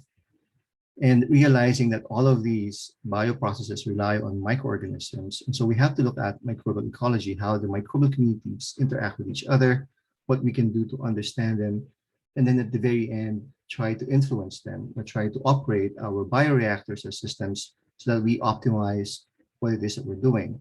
So some examples are on the top left here are wastewater treatment plants that take in human waste and industrial wastewater. And again, we use microorganisms to do the job for us to treat those wastes so that the water can then go to a receiving body of water like lakes or rivers and be useful downstream. On the upper right are anaerobic digesters. We can convert our waste, whether it's food waste or municipal solid waste or byproducts from wastewater treatment to energy. Bottom left is a municipal solid waste landfill. And then at the bottom are pictures of groundwater contamination and really looking at the hydrologic cycle and all forms of wastes and contamination impacting water and the ground. And then on the bottom right are microalgae cells. I think Dr. Coelho has spoken about these too. But these are marine microalgae, and so we can rely on these microorganisms also to give us energy. So that's the first intersection. A traditional way of looking at this, traditional now in the last 20 years, is actually opening this environmental black box. So for the longest time, engineers have not used a lot of these methods. And we're using them to answer ecological questions, such as what organisms are present, how many are there, what are they doing, and in the end, how can we influence them so they do what we are asking them to do. And today we have methods, our DNA and RNA-based methods that are borrowed from microbiology, looking at microbiomes and using things like 16S, gene sequencing, next generation sequencing, metagenomics, and even RNA approaches. So I'll give you one example. But before I go to the example, let me tell you a little bit about how we think about these experiments. Typically in engineering and in microbiology, we do what I would call environmental treatment experiments. And what that is basically you run two reactors, and one's a control, and then one's a treatment reactor. And then you change a parameter. Maybe it's an operation or a design parameter in your treatment reactor. And then you investigate the microbial communities, again, using these next generation sequencing methods, for example. And then you assign causality based on the differences that you see. So you say that the differences in microbial communities are because of the differences that we see in the treatment reactor compared to the control. These experiments are quite limited. And so a few years ago, we thought about how can we actually think about experiments and methods that will allow us to go deeper than just these environmental treatment experiments. So beyond microbial surveys, we talked about things like common garden or reciprocal transplant experiments, where we actually are looking at experimental designs that may give us more information. And then also new approaches like co-occurrence and network analysis and interaction experiments that will allow us to look at interspecies interactions and then say something about the interactions of these microbial communities. So here's an example where basically we're looking at anaerobic systems. And the goal here is to see how we can optimize the energy generation in the form of methane of different reactors that have different microbiomes. And we use an experiment called a common garden experiment, where basically imagine flowers in the same garden, different flowers, but the garden provides the same environmental stresses and conditions. And so what you're asking is, how do the different species of flowers actually react? And from there, you can assign more definitively causality. So in this experiment, you can have different substrates, and you're generating different microbiomes depending on the substrates, for example, carbohydrates, proteins, lipids. And you can replicate that, and you can put them in the common garden, and then apply 3 different stresses. So in this experiment, we had a low stress disturbance, medium disturbance, and a high disturbance, where you're basically hitting them with a higher level of substrate. In this particular case, of grease interceptor waste, which is mostly fats, oils, and grease. It's a big problem in the US, where basically people throw grease down the drain, and you have these grease interceptors that clog sewer lines, and it's a really high energy form of waste. So when you do things like microbiome analysis, there's many ways to examine the results. But one way is through something like non-metric dimensional scaling. So what this is are graphs where we're trying to maximize the differences between the microbial communities. So each of these circles is actually a representation of a microbial community, a sample of the DNA sequences. So it's based on the different species of microorganisms, as well as the number of each species. And the farther apart they are on this graph, the more different the communities are. So we start with the seed sludge, and we can sort of see what happens after a common garden cultivation. Different colors just correspond to the different substrates. But then after we actually cultivate them for a long time, and then we hit them with the stress, you're going to see the differences in the different microbial communities. So one group goes this way, and the other group goes the other way. And so one group actually correspond to the resilient and resistant digesters during the disturbance, while the other group are the inhibited digesters. So now we can look more deeply into the microbial communities and ask, okay, what's going on with the individual populations, and can we assign causality? So these are classic ways of looking at microbial populations, and you can see the differences in changes in specific microbial populations. And from there, you can infer which populations are being affected or affecting the reactors. You can also approach them using a network analysis type of approach, using, again, the data, the experimental data that you got from these experiments. And you can identify specifically which nodes and which clusters of organisms are responsible for particular transformations. So this is quite a powerful technique, which allows us to identify and more definitively assign causality. And the question is, why are we doing this? We're doing this so that in the end, we actually have reactors that perform optimally. So here's a summary of reactor performance. On the x-axis is the organic loading rate. So as you go to the right of this axis, you're putting more and more waste in the form of fats, oils, and grease.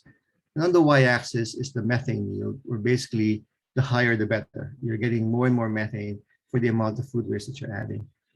And if you look at the data, you can see that the very highest levels, and these are the highest reported in the literature to date still, to my knowledge, are basically our reactors, because we're able to optimize the microbial populations inside and also determine when the reactor fails and basically what's going on. So you can overstress. So that 90% there at the bottom is basically a failing reactor. But this group here are the highest methanogenic reactors ever reported for co-digestion of grease interceptor and fats, oils, and grease waste. So here's an example of connecting microbial ecology to environmental engineering. The other main question that you can ask is, a question of microbial community assembly, related again to the very first experiment. How do we drive different communities to a target composition? That's the overarching question. And we don't have time to go deep into this, but we can think about community assembly in terms of the major processes. So they can be deterministic or stochastic. Deterministic processes are processes where the environment selects for the organisms. So we call that environmental selection or filtering. While stochastic processes are more or less processes that are not random, but it's harder to determine exactly how the final composition would be because of things like genetic drift and dispersal and immigration. So these are questions that we're trying to answer, because if we can answer these questions, then you are closer to answering how exactly to influence the microbial communities. This is just summarizing some of the ways that we are looking at microbial community assembly, multivariate analysis, neutral modeling, and null modeling. And again, the goal is to come up with ways to manipulate or influence the microbial communities. So the next intersection is environmental engineering and global sanitation. I've been trained in the US in terms of environmental engineering, and I teach these classes on large wastewater treatment plant design, for example. But the reality is that you have billions of people who don't have access to sanitation. They don't have toilets at home, and systems that actually safely treat the waste before putting it into the environment. So 3.6 billion people, and these are numbers from 2020, still don't have access to basic sanitation. So it's a global problem. And the way that we think about this is through the sanitation value chain. So you're starting from the left here, the user interface, the toilet. And then you have containment, storage, conveyance, treatment, disposal, and hopefully reuse also at the very end. Now, obviously, if you have a centralized wastewater treatment plant, it's all hidden. You flush your waste, and sewer lines take care of containment, conveyance, and then treatment happens in these giant wastewater treatment plants. But in the rest of the world, you don't have that. So you have septic tanks, you have pit latrines, and you have to empty, you have to treat them and transport them and treat them and try to reuse them. And this is a big, big issue. So what we've done is focus on one problem, which is shown here. This is called a shit flow diagram, or SFD. It's a mass balance of all the shit, the human waste, in a boundary. And so this is for Dhaka, the capital of Bangladesh. And basically, bottom line is, once you start tracking the mass flow of human waste, fecal material in this city, only 2% of all of that waste is actually safely treated, and 98% goes to the environment, largely untreated. And so one of the big issues here is the fact that a lot of the sanitation systems are on-site systems like pit latrines. And so, pit latrines are, again, ubiquitous. Globally, there are 1.8 billion pit latrines worldwide. You can go to any country, mostly in Africa and Asia. And for a lot of these pit latrines, they're actually emptied by hand or manually. So on the left is a picture from Burkina Faso. On the right is a picture from South Africa. You can see the guy there is basically deep in the, well, you can see him deep in the pit latrine. He's got a mask, but he doesn't have a shirt on and no other PPE. This is the problem that we started to tackle about 10 years ago with funding from the Gates Foundation. And this is an interesting project, because this was something that we had to go back and forth from the lab to the field, and we prototyped and tested in all these countries: South Africa, Malawi, India, Zambia, Kenya, and not shown here are work that we do in Ghana and Madagascar and Rwanda. And you can see also the evolution over 10 years of the different machines. The most current inception is this machine called the excluder. It's a mechanized system that we have patented. And again, working with all our partners all over the world. And again, this is funded by the Gates Foundation. And we've been quite fortunate that this particular invention has been awarded several prizes. The RELX Group Environmental Challenge first prize 2 years ago. And then last year, the US Patent and Trademark Office awarded us the Patents for Humanity. And at this point, we are basically trying to commercialize, looking for commercial partners. And there are several companies in Africa that are really interested in this. And again, hopefully the impact is to billions of people who still use pit latrines. The other aspect of this is that global sanitation is something I'm passionate about, and there's outreach that's happening here. So, for example, and forgive me for the ad or the plug, I gave a TED talk on this, and then just this summer, I've authored this TED Ed lesson on the history of toilets, and I'm working on now also. So basically, just trying to get the word out to the public that global sanitation is something that we should all be concerned about, as the public, general public, and also as scientists and researchers. The last intersection is between microbial ecology and global sanitation. And an example that I would point out here is our work during the COVID crisis. And this is wastewater-based surveillance. And it doesn't have to be wastewater, it's also waste-based surveillance of the SARS-CoV-2 virus. And we're here taking advantage of the fact that the virus is shed in fecal material and also in urine and saliva, and that everybody contributes waste. Whether you're symptomatic or asymptomatic, we're really getting the virus shed in your wastewater. And so if we sample that wastewater, and then we take that to the lab and we analyze for the SARS-CoV-2 RNA, and here the methods are basically RT-PCR and digital PCR, pretty much the same molecular approaches that you would use for testing. The thinking is that with one sample, I can sample the whole community, and it can be hundreds of thousands of people at the same time, or millions of people, depending on how many are contributing their wastewater. And we can have a picture of the community infection based on this measurement, instead of a very costly way of doing it, which is individual testing, or in addition to that. So we call this wastewater-based epidemiology, or wastewater surveillance.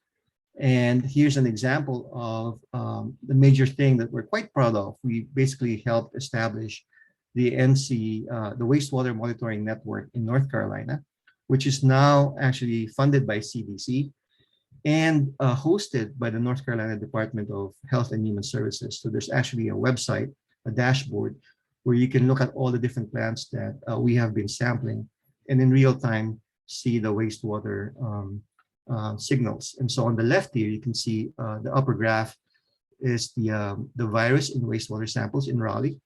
Just showing one example, and our colleagues at the treatment plant are collecting samples, and the measurements are done with our partner labs in the UNC system. And at the bottom is the actual infection in Raleigh, and you can see how they closely correlate to each other. And I'm proud to say also that I've been part of a similar effort in the Philippines, and Catherine Otero from UP Manila has submitted a paper, perhaps the first paper on wastewater-based surveillance for SARS-CoV-2, and it's under review. And I think the work is different campuses, and Dr. Del Mundo, Dan Del Mundo from UP Mindanao is actually the lead PI. And then finally, I haven't mentioned that intersection between all three. And this is something where I'm also passionate about, where we're looking at, again, these more or less sophisticated technologies like pit latrines and toilets, plus pour flush toilets in South Africa and Malawi. We can apply the same high-tech methods I started with, molecular methods, to look at what's happening in these pit latrines. How can we figure out the pathogens, going back to a wastewater or a waste-based surveillance system? how can we determine what's going on to the microbial communities so that we can influence the operation of these lower forms of technology. I'm of the opinion that as we progress in technologies in sanitation, we need to apply the best science to help understand what's going on, because at the end of the day, these are microbial systems. And so on the left is a canonical correspondence analysis that also tells you the differences in microbial communities, but also which factors, physical and chemical factors, affect those differences. On the right are basically a microbial community analysis of samples in Malawi, in Mazuzu. And at the bottom would be our work on pathogen detection in these pig latrines. So going back to the intersections, let me end with this slide. I drew them as Venn diagrams, but really you can think of them as 3D Venn diagrams, and so it goes deeper, and the interactions and intersections are actually in 3D. And on the right is a depiction of this concept called the adjacent possible, which is basically as you move out of your field and you get to the forefront, and then you look around at what is adjacent and possible. And it's as if you go into a room with multiple doors and you open one door, and you go into another room with multiple doors and you open one door. And these rooms are all adjacent to each other. But as you go through your journey, you find that you have actually covered a lot of rooms and explored a lot of area. And so that's an interesting concept that I'd like to end with. And acknowledgements to some of the funding sources that were covered in this presentation. Thank you very much. Thank you very much, Professor Reyes.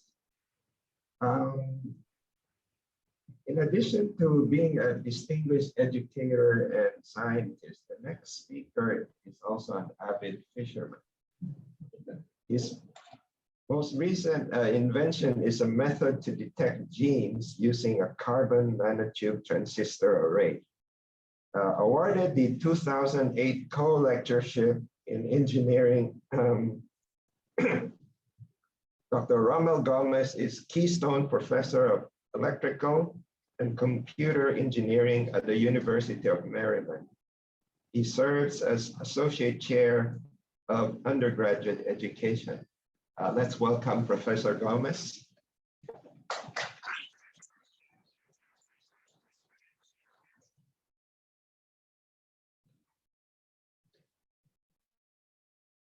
I'm very sorry. Can you hear me? Can you hear me? Yes. Yes. Thank you very much. I'm sorry. Okay. Well, thank you very much for that kind introduction. Let me just open my slide here. As you can see, I have very few slides, and so this should not take too long. But I wanted to thank the organizers for giving me a chance to share my views. Oh, I forgot. Good evening or good morning to all of the attendees. And let's see.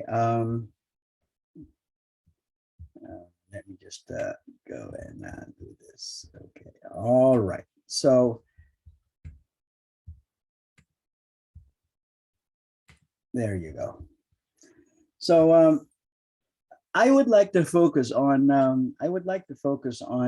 somewhat the different field than the technical work that I have done, and this is with regards to my views on the opportunities for digital transformation in the Philippines. In particular, I'd like to propose a curricular roadmap for the Philippines on what is known as embedded systems and the Internet of Things.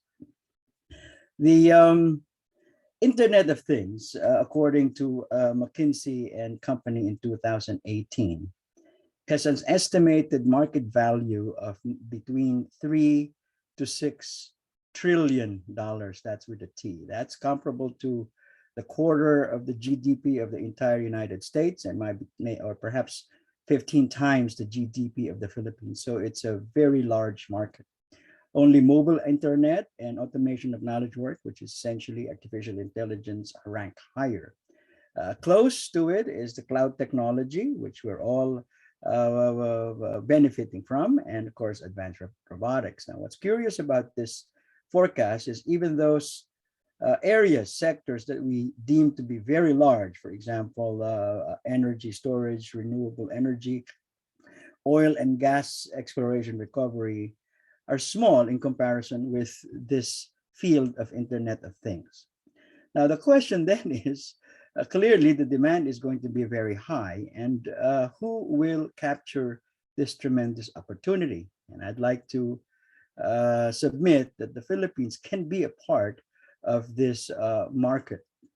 Now, there are opportunities for Internet of Things. Now, perhaps everybody might have some smartwatch or smartphone or something like that. Well, if you have those, then you're already part of the IoT system. So it is everywhere, literally Industry 4.0, where new systems, new ways of manufacturing things, smart ways, which are more efficient, more cost productive, and so on, are now being developed. It's called Industry 4.0. We have also now diagnostic systems, metabolic systems for smartwatches to healthcare, to diagnostic instruments in hospitals. We have also recently used the Internet of Things to be a tool against the spread of COVID-19. It's used for environmental monitoring, weather prediction, disaster mitigation, and the overall health of the planet. It's used in cities all over the world. You might notice there's lots and lots of cameras in major cities. Those are all IoTs. What about logistics? In the United States, sometimes it amazes me that I order a package, a very obscure package or order, and literally within 24 hours or sometimes 2 days, 48 hours, I get this. That's tremendous. That's amazing. And that is because of the use of Internet of Things in logistics. So the Internet of Things essentially are smart devices that can communicate to one another.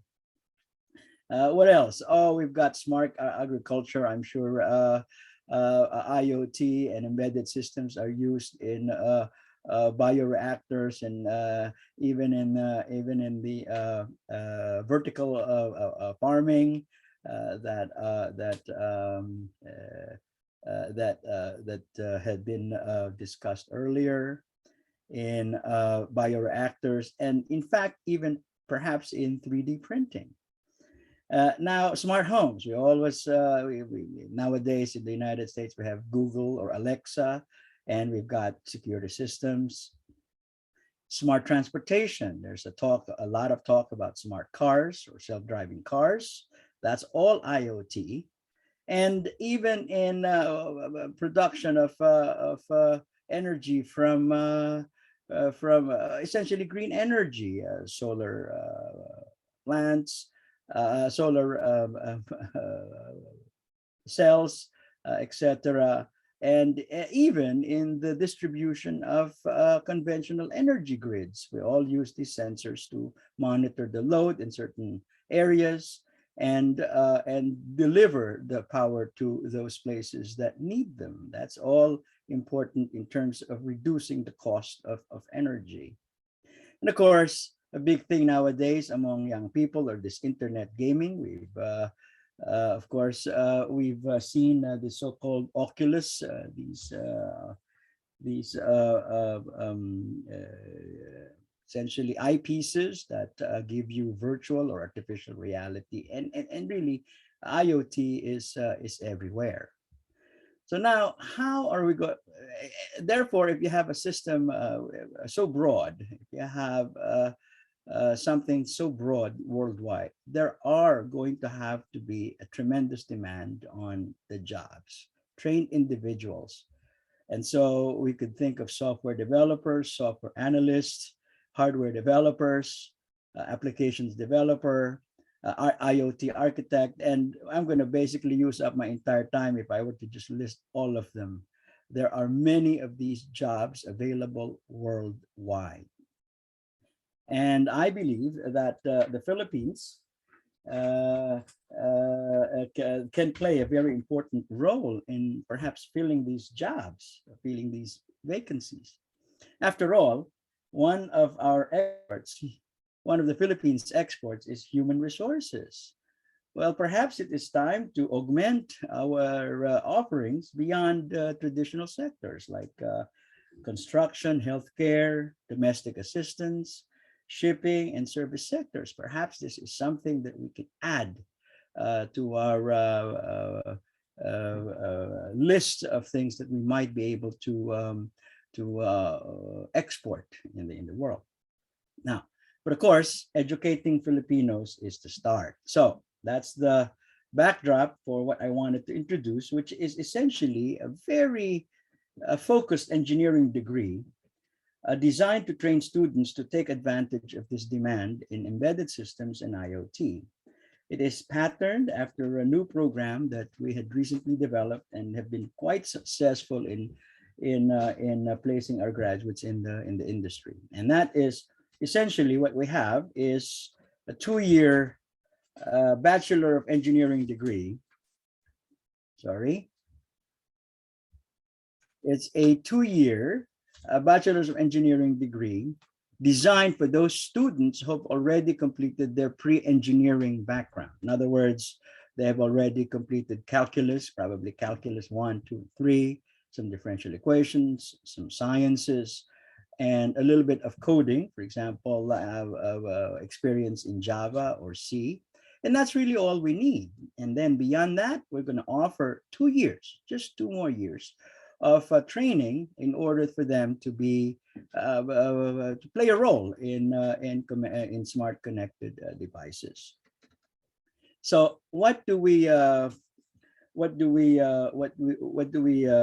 expect then?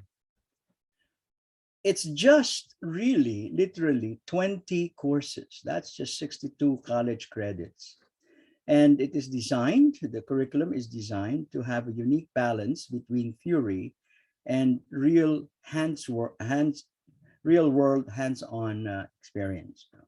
Now, many of you might be familiar with the traditional degrees in computer science, computer engineering, and perhaps not so familiar with embedded systems. Well, embedded systems is really in the area of specialized computing systems. And so in computer science, the emphasis is really more on the formal aspects of software engineering, programming languages, computation, algorithms, and theory. In computer engineering, it's essentially similar to that, but we also engage our students in signal processing, communications, applications, of course, theory. And in all three, the center, the intersection of embedded systems, computers, and computer engineering are really quite fundamental. This is software coding, discrete structures, algorithms, and computer architecture. All students receive this fundamental training, which is quite essential.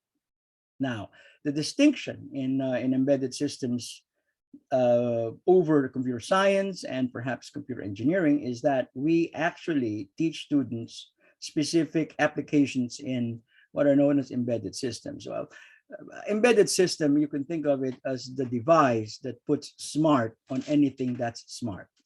That's essentially what it is. It's your chips that you program to make things smart.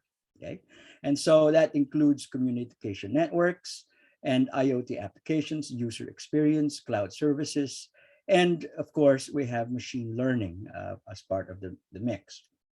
So here's a very quick curriculum. So in the first year, in other words, this is the junior year, students are going to take some fundamental engineering courses that are common to all computer engineering, computer science, and indeed even electrical engineering students. We have analog circuits, digital circuits, discrete structures, C programming in the context of programming firmware on devices. We have introduction to IoT and probability and statistical inference. So those courses would prepare the students for the necessary background in the second year. But in the second semester, we also have a more advanced version. So you can see in analog circuits in the first semester, that's followed by really a deep dive on microelectronics and sensors. Digital circuits and discrete structures is followed by a deep dive on computer organization. Discrete structures and C programming leads to algorithms in Python. And Intro to IoT leads to networks and protocols. And part of this is also web-based application development, where what is known as full stack development. These are web-based developments that web-based applications where you open up a website and it controls something else somewhere around the world. And so that's an example of web-based application. So JavaScript is, of course, the main software for that. Anyway, that's the first year, yan lang. And then in the second semester, now we are much more advanced in the sense that we teach the students advanced hardware development languages, such as those in what are known as FPGAs, field programmable gate arrays, which is really, you can think of these things as the prototyping chips, the prototyping boards that allow you to design sophisticated circuits later on. So that's why it's called field programmable. It could be programmed in the field, and that's called FPGA in the parlance of integrated circuits. And then we have operating systems for embedded systems, so what are known as real-time operating systems, where the scheduling of events is very important. Don't want you to go too much to the details, but let me just read through some of the highlights, because embedded systems. Network and network security is essential. And then we have a capstone. Capstone is essentially what we call in the United States. Capstone is what's called in the Philippines as thesis. It's also 1 year, which is designed to train the students to develop systems that will meet a mission within realistic constraints. Okay? And of course, also included there, embedded security for embedded systems. Nowadays, you see all sorts of attacks, malware, etc. And nowadays, it's beginning to go into the hardware part of it. So your chips may not necessarily be all that secure. And so that's something that students learn. And we've got advanced software for interconnected systems, which is really quite broad. And then we have machine learning. And one of the things that's really required is technical writing. A lot of engineers, like me, for example, wanted to go to engineering because we hated English 2 or something, and we didn't like to write papers. But it is essential now in this day and age to be able to write. And so I think that that's all as far as the curriculum is concerned. What about the laboratory equipment? Turns out that you could carry out all of these courses with really minimal investment in technology. What minimum would be something like a GPU cluster for performing machine learning algorithms. We've got servers for networks and servers and routers for networks, of course, and then the traditional scopes, signal generators, and some components like microprocessors, microcontroller boards, and various components. Now, these things are not very expensive at all. FPGA boards are about $100. PSOC boards are, I don't know, $50 or so. So these are not prohibitive, and that's why the investment is really not that high. So I guess let me finish now in order to give time to the rest of to the next speaker. And so here's the take-home message I'd like to tell. The Philippines leading experts really are human resources. The remittances, at least not too long ago, is staggering 40 billion to the Philippine economy. I don't know what fraction of the Philippine economy it is, but it is certainly a large number. Now, most areas that we export are in healthcare, construction, shipping, engineering, administration, and perhaps teaching. Now, the worldwide demand for competent software and hardware developers in the field of embedded systems and IoT is very high. That is why a lot of countries such as India, Singapore, China are putting a lot of effort in this area. The Philippines, I believe, should also be an active player in this field. And the first step is education at the undergraduate level. So I hope that this roadmap that you presented would suffice. So anyway, that's it. Now I have here an ebook, a career ebook guide. If those people who might be interested, I'd be very happy to share the slide to those people. You can click on this link and you can see this ebook guide.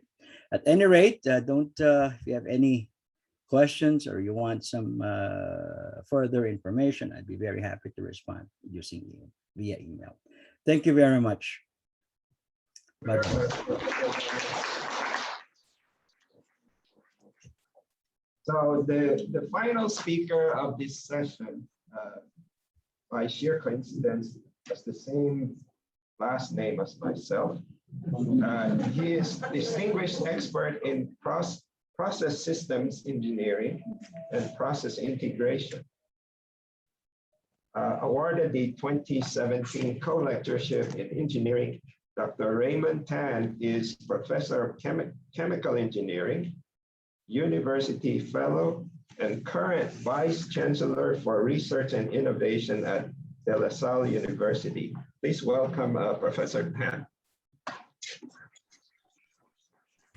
Thanks very much. I wish I could be there live, but this will have to do. Let me just bring up my slides. And I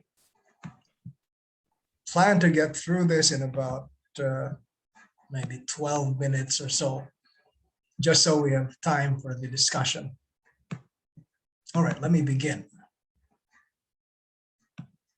So my brief talk is about my work on models for engineering carbon drawdown.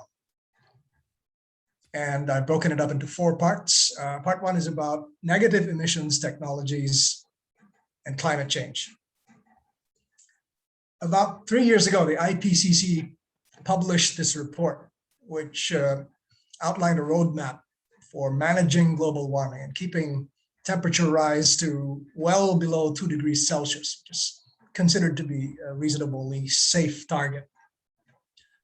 Part of the roadmap is that they projected the need to cut global greenhouse gas emissions from what has been for practically all of human history an upward trajectory to the current level of approximately 40 billion tons per year of carbon dioxide emissions. And the report said that, that needs to be brought down, not just stopped, but brought down and reversed to 0 by about the middle of the century. And if you think about it, that's about 1 human generation from now. 1 human generation to reverse a historical trend that goes back millennia. Now, the good news for the world is that major economies have begun to take this 0 emissions target seriously. Japan, the UK, for example, the European Union, the entire union as a bloc, have committed to 0 emissions by 2050. Even China has made a commitment. It's a bit farther down the line. 2060 is what China has in mind for net 0 emissions. But as more and more major economies take up this challenge, I think we're going to see some traction in the mitigation efforts. The problem then is, after you have the political will and framework to do this, how do you actually engineer those emissions cuts? And one of the techniques we need to explore would be negative emissions technologies, which simply means that we don't just reduce the emissions, we need to find a way to actually draw down carbon dioxide from the atmosphere and transfer it elsewhere. So it's helpful to look at, for instance, the carbon cycle as shown in this cartoon, to look at some of the flows which go in the opposite direction of where carbon normally flows, and then try to enhance or accelerate those flows. So I will talk about, because of time constraints, I'll focus on something called enhanced weathering. Weathering is a naturally occurring geochemical process. It's when alkaline rocks and minerals react with carbon dioxide and water. Typically, the CO2 is dissolved into water, and that reacts with the alkaline minerals. And you get, as part of the end products of the reactions, you get bicarbonate ions, which contain the carbon that used to be in the atmosphere. Now, the water runoff carries that eventually into the ocean, where you get, basically, you get permanent sequestration of the carbon that used to be in the atmosphere. The problem with this process is it is, of course, geologically slow. And to accelerate this, you simply need to increase the reactive surface area of the rocks or minerals. And hence we have something called enhanced weathering. So you could take, for instance, as pictured on the screen, this is basalt, the same rock that you put in cement to make concrete. You could grind this down to a fine dust of about 10 to 20 microns. To put that into perspective, that's much finer than the grains of cornstarch. And then you could apply it to terrestrial sites, as shown again here. This is a mineral application for soil pH adjustment. Using the same techniques, you could do this for the purpose of capturing carbon dioxide. And it's been estimated in a paper by Smith and colleagues that this is a gigaton scale negative emissions technology. And that means because we're looking at close to 40 gigatons per year of carbon dioxide emissions, you need gigaton scale technologies for anything to be meaningful. And this potentially could take out up to 10% of current emissions. But of course, there's no such thing as a free lunch. There would be the land, water, nutrient, energy footprints that would be incurred from doing this on a massive scale. It can be done with natural rocks and minerals, but you could do it with synthetic alkaline minerals as well, like metallurgical slag and various waste materials. And instead of just doing it on land application sites, you could do it in coastal regions as well. Now, if you've been paying attention to some of the controversial projects in the Philippines, for example, we have that infamous Dolomite Beach, very controversial aesthetic enhancement project right next to the US Embassy in Manila. I'm bringing that up because it illustrates that if you wanted to, you could ship significant quantities of mineral and apply it to a coastal environment to achieve a particular purpose. What I'm saying here is that if you were to do it more intelligently, you could take a mineral like olivine, which would then slowly react with carbon dioxide in the atmosphere and take up the carbon. What we're also seeing is a drawdown economy. There are more and more carbon markets that exist in the world, and we can foresee that there will be more and more companies whose business model revolve around just taking out carbon dioxide from the atmosphere and selling the credits to other companies. So now let's talk briefly about process systems engineering for carbon management. The first thing I'll point out is that some of the solutions which seem obvious, such as planting more trees, actually create problems that are very difficult to foresee unless you actually model them. So for instance, this paper by Bastin and colleagues in 2019, they claimed that you take 1 billion hectares of land, worldwide, and you could sequester 200 gigatons of carbon by doing that.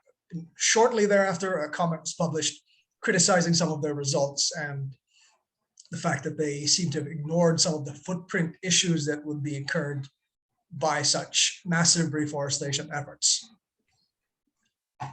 Now, this is what I've been working on since about 2005. Carbon management, literally written a book on this. The first paper dates back to 2007 and has been followed by dozens of others. A lot of this with my longtime collaborator, Dominic Fu of University of Nottingham. And last year, we published a brief perspective note where we pointed out that we need engineering models. Earlier today, we had the talk by Professor Kay Aviso for her lectureship, and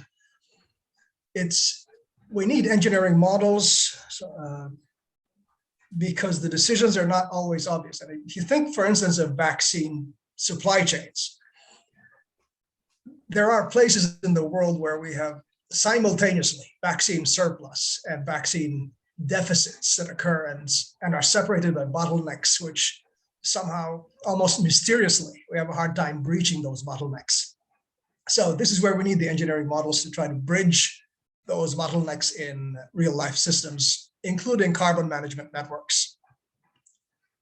So now let me talk briefly about my work on enhanced weathering as a negative emissions technology. Here's a perspective paper that I wrote with Dr. Kay Aviso about a year ago. I was also interviewed on this podcast. If you want to hear my voice for 60 minutes, please follow the QR code. But our work actually goes back to about 2019. We came up with the first linear programming model for scale-up of negative emissions technology, of enhanced weathering as a negative emissions technology. This is really a supply chain type of model. If you take a rock like this or basalt, it has to come from somewhere. These would be quarries and crushing plants.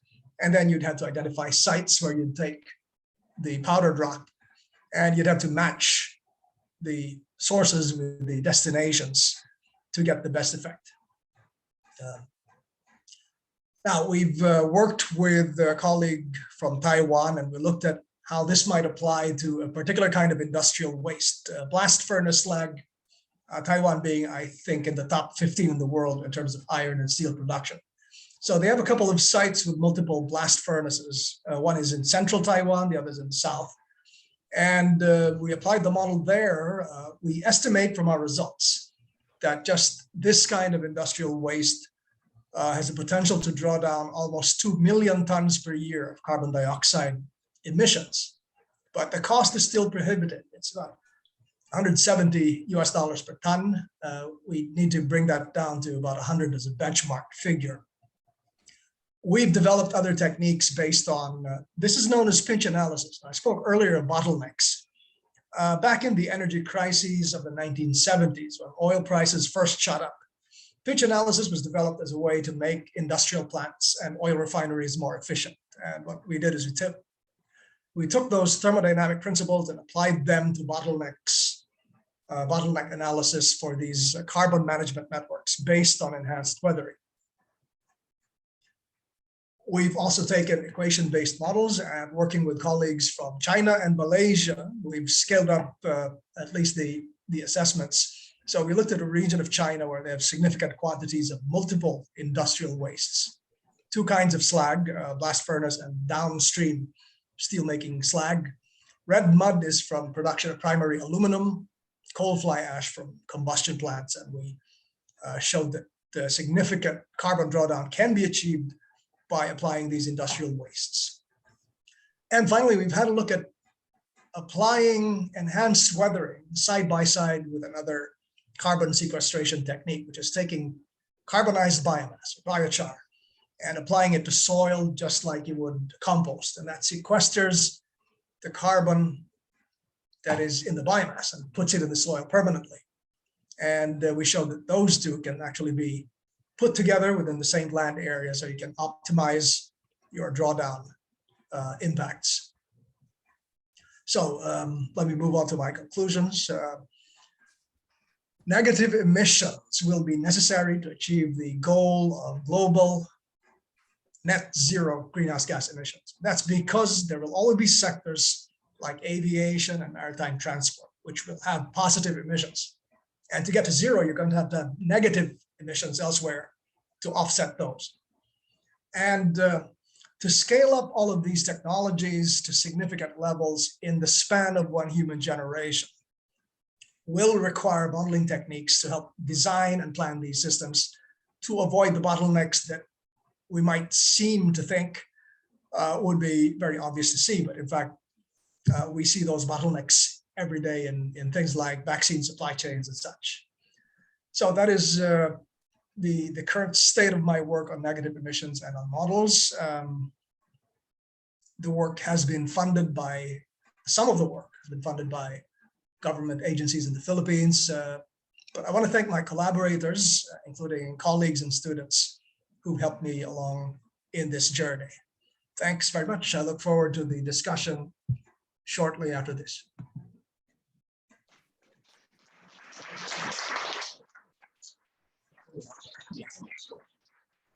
Thank you all panelist speakers for very enlightening talks. And now we will open the floor to questions and comments. Oh, okay. Danilo has a question for Joe. Very interesting talk regarding the plant-based meat. What is the production efficiency compared to the standard way of producing meat? Okay. Yes. Is there a microphone?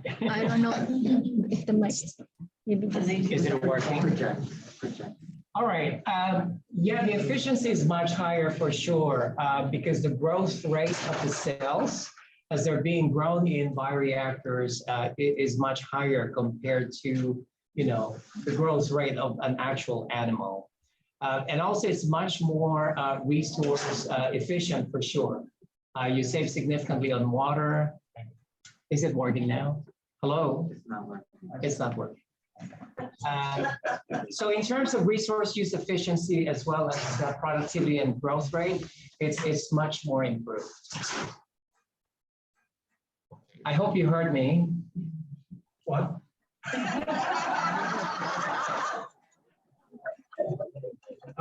Okay. Well, yeah. Keep going. Yeah. Okay, it's first. So there's a question for GoBit. What type of 3D printing capabilities are available at AMSEN? What is their research thrust? Yeah, very good. So we designed this center to have the capabilities for polymer, metal, ceramic, and other hybrid materials. It's actually state of the art. I'm quite jealous that I don't have much access here myself on this facility. So we have techniques there that are based, for the acronyms SLA, FDM, VSP.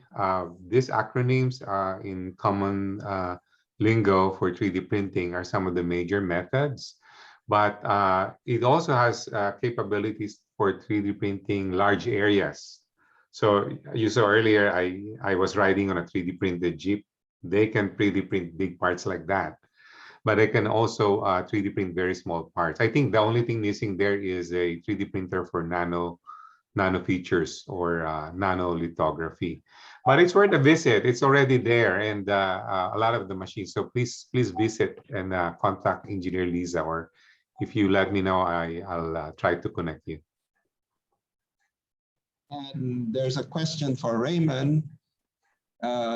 Do these NETs exist now? If not, what is the timeline to implement these? Thanks very much for the question, Dan. That's actually an interesting point. There are different techniques for capturing carbon dioxide, including direct air capture, for example. But I'll focus my answer on those two that I mentioned in my talk. These are the terrestrial techniques, which are enhanced weathering and biochar application. The funny thing is there are actually practices done in some parts of the world for agriculture, which, for instance, entail pH adjustment of soil by taking alkaline minerals powdered so that it mixes with the soil. Either you take lime or basalt and you apply it to the soil. And likewise, taking biochar, which is just carbonized biomass, and using it as a kind of compost and mixing it with the soil. So this is being done at commercial scales in places where the soil requires amendment. So the short answer is it is being done commercially. So there is real proof of concept on the ground, but it's not being done for carbon capture. It's being done to improve soil conditions. But that proof of concept suggests to us that if we have the planning capability to take techniques that are already being done, but to use it for something else, just carbon sequestration, it can be done, and it can be done. It's very low tech. I would put it that way. You can do it in a developing country like the Philippines or India, as the case may be, and doesn't need to have the kind of developed infrastructure that you have in the US or Germany or the European Union. So yes, that's my short answer to the question. Thanks for that. Okay, there are a couple more questions here in the live audience, in-person audience. Let's take one from Joey Caliso. Ibon mo yan.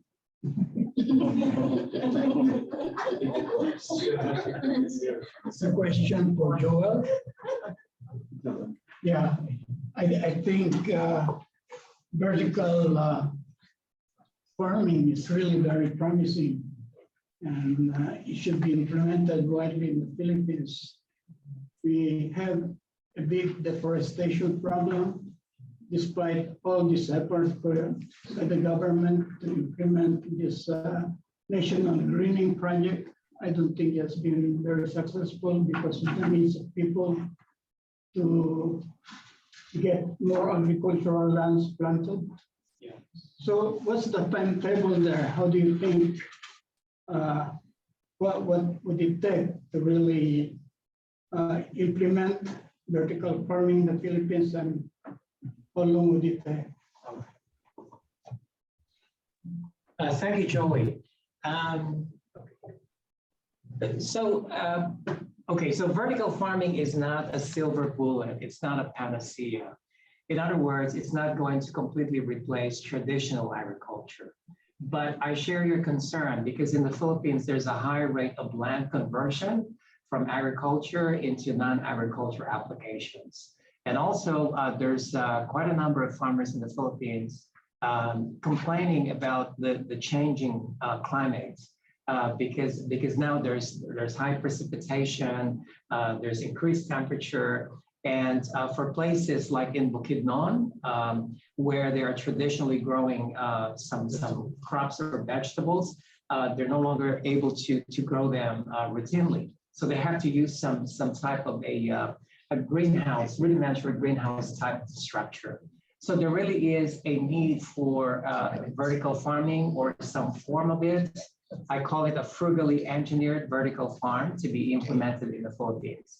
And I'm cooperating with Alvin Culaba of DLSU. I was originally from Leyte, from Tacloban.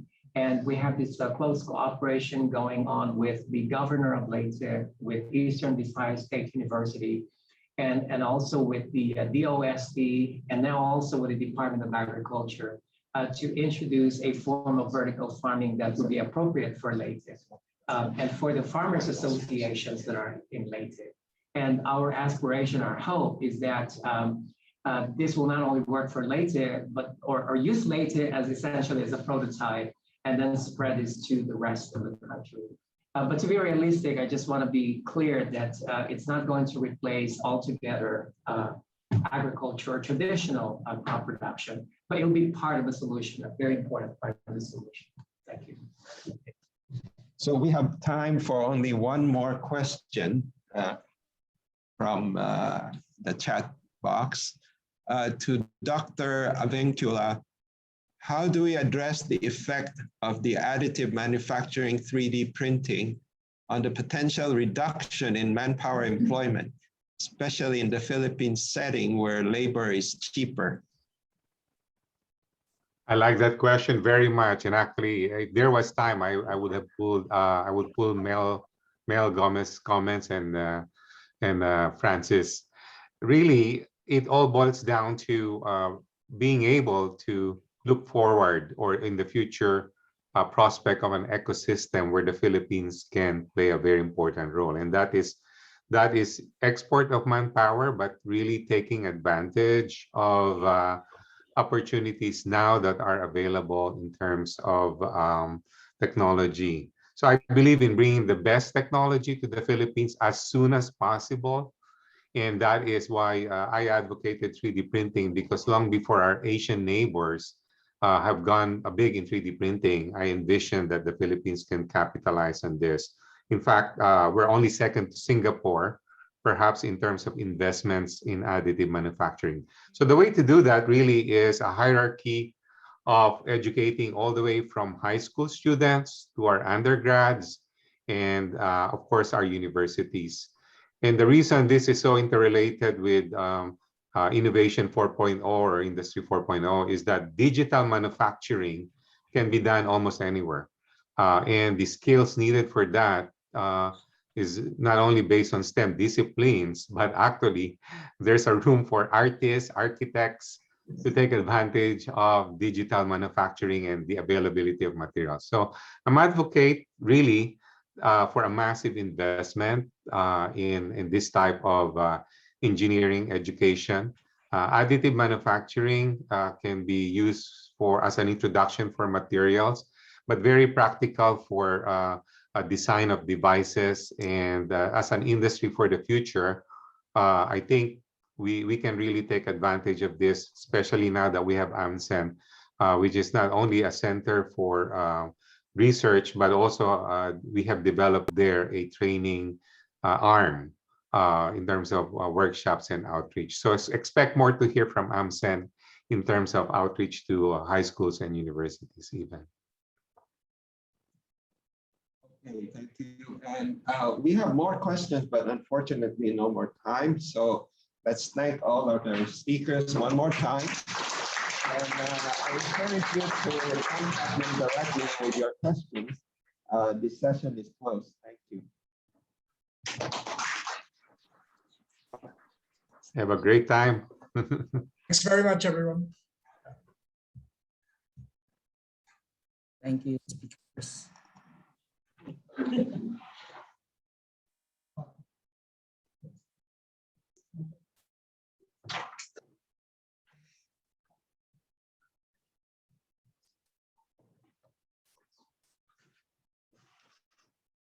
Morning, ladies and gentlemen. This is Sanya Tigno again addressing you. And this morning we have a different session, which is not the diversity one that we had yesterday, but closely associated with it in my current role at the NIH. And this is the Forum on Women's Health. You have slides? Yeah, I said. Which one? While we are waiting for the slides, let me say my thanks to the organizing committee for allowing me to bring this topic to this PASA meeting. I'll send to you this one. Yeah. Hang on.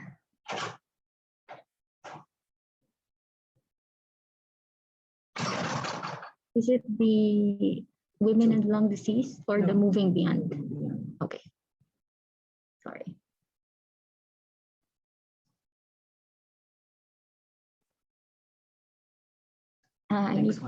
I need the screen share first.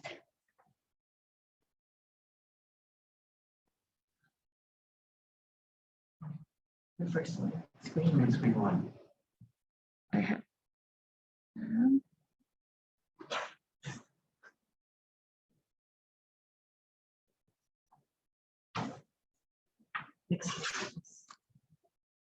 Okay, so the topic for today is women's health, and I would like to emphasize that we have redefined women's health in many ways. So it is moving beyond bikini medicine, because women's health, as is traditionally thought of, focuses more on reproductive health. We need to say the uterus, the ovaries, and the breasts. That's why we call it bikini medicine. But nowadays, we would like to think of women's health as the health of women, encompassing the whole woman from head to toe and over the entire life course. And this means that we can concentrate on diseases and conditions that affect women primarily, and recognize also mechanisms, treatments, and diagnosis that may differ for women versus men.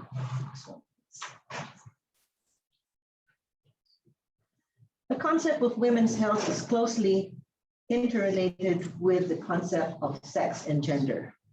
And sex and gender both affect the well-being and disease prevalence in women. Here we define these two concepts because there's a lot of confusion whether you're talking about sex or gender. Sex is Sex is a biological variable, and it is a classification of living things assigned by our chromosomal component. Typically, we talk of it as binary, being male or female, according to the reproductive organs and their functions. Gender, on the other hand, is a social construct. It refers to socially constructed roles, behaviors, expression, and identities, and it is influenced by your cultural, environmental, and behavioral factors. Now, diversity exists in how individuals and groups express, understand, and experience gender. Gender may reflect behaviors that influence exposure to microorganisms, access to healthcare, health-seeking behaviors that influence the course of infection, levels of exogenous hormones, stress levels, and reporting with adverse events. So gender definitely has an impact and on health and influences health. So we think of the health of women or women's health across the life spectrum and in the context of both the biological and the external factors or sociocultural determinants that affect it. So in this case, we are no longer equating women's health with purely reproductive health because diseases may manifest directly across the lifespan in women versus men, and diseases present differently in men and women, and the health of women, meaning all organ systems across life, may have different trajectories from those of men. So in the past, we have had what we call unisex research, meaning to say that the default model for human was a 70-kilogram male. And so everything that we learned about male physiology, for instance, was applied to women as well. So, and even in basic science research, people usually use a male mouse rather than a female mouse because of the estrous cycle, and they think that this will lessen the variability in the experimental designs. However, we now recognize that what applies to men may not necessarily apply to women. And so we would like to expand the concept and the physiology and study of medicine to include both male and female species. So the NIH released this important landmark policy of considering sex as a biological variable, and it is part of the attempt to enhance rigor and reproducibility and transparency in research by ensuring that both sexes are studied and reported throughout the research spectrum in order for us to build better and more precise treatments. So just a few examples of how this is true. For instance, cardiovascular system and its physiology. The patterns of cardiovascular aging are different in male and female, as well as the modalities or differences in the anatomy of both with aging.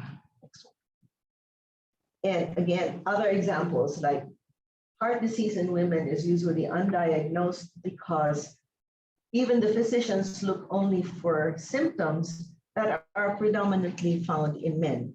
But in truth, women experience or exemplify different kinds of symptoms.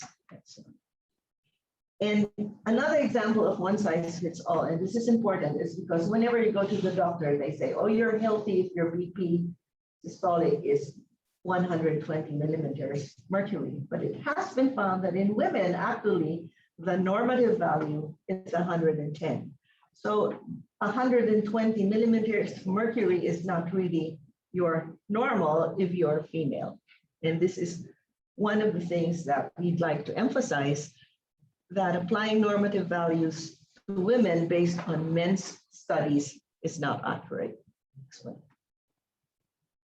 And of course, alcohol, for instance, and other medications have different trajectories, again, in women and men. For instance, Ambien, you can't give the same dose for men versus women, and alcohol affects the two sexes differently. Other diseases here show you that there is really a differences in manifestations of disease. And so people, very well-known people and physicians says that we really need to invest and develop greater insight into women's health because actually they're half of our population. So COVID provided a very good example of how sex affects sex affects health differently in males and females. And we will hear more of this in our discussion today. So what we really need is precision medicine or personalized medicine, and we cannot get that unless we disaggregate the data based on sex. So with that, I would like to introduce my first speaker of the panel. Professor Rosalia Seaman is a professor of physiology and biophysics at the University of Arkansas. She is also a Winthrop Rockefeller Cancer Institute professor affiliate, and her research is actually focused on one of the parts of bikini medicine, and we should not also ignore that. Her focus is on breast cancer. She obtained her PhD in biochemistry from the University of Hawaii, did a postdoc at Baylor, and is now focused on mammary biology. Ladies and gentlemen, Dr. Rosalia Seaman. Okay, good morning. Start my video. Okay, good morning. And what I'm going to do is to share with you my slides for today. Let's see.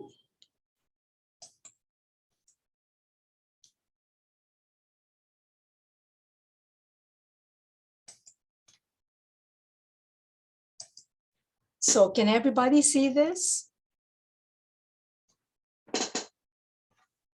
Not the slides. Can you see it then? No, you need to share your screen. Oh, sorry. Yes. Share my screen. Okay, let me see. Why did I not do that? I'll have to redo that.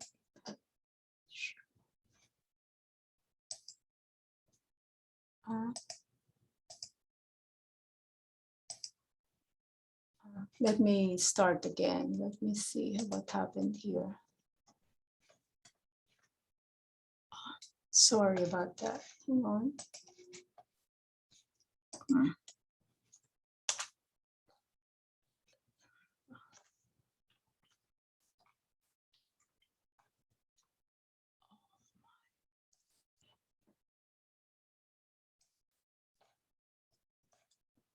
Okay, let me see this one, share.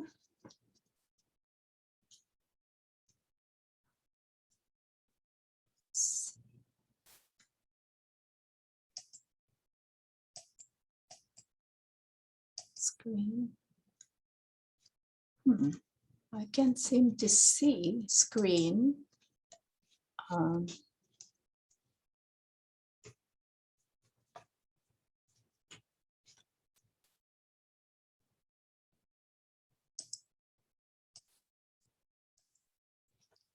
Share screen, share, hang on. Okay, can everybody see that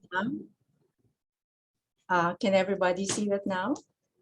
Yes. You're not on presenter mode though. So you Okay, need to I'll put it in presenter mode. Okay, and is that working now? Okay, I'm sorry for the inconvenience. Can everybody see this now? Yes. Yes, okay. Thank you very much for this opportunity to present the work that I'm currently doing here at the University of Arkansas by my lab group. I congratulate, first of all, the PASE for this very successful meeting so far. Very interesting presentations, and I hope to contribute to that presentation in the next several minutes. So what I work with is understanding breast cancer risk. And so there are many factors associated with breast cancer, and what I am trying to understand in this and present to you in this next several minutes is the contribution of obesity to breast cancer. So obesity is a growing health problem in the US and worldwide, and it's associated with many chronic inflammatory diseases because obesity has been shown to impair immune function. So heart disease and cancers, for example, are examples of obesity-associated diseases.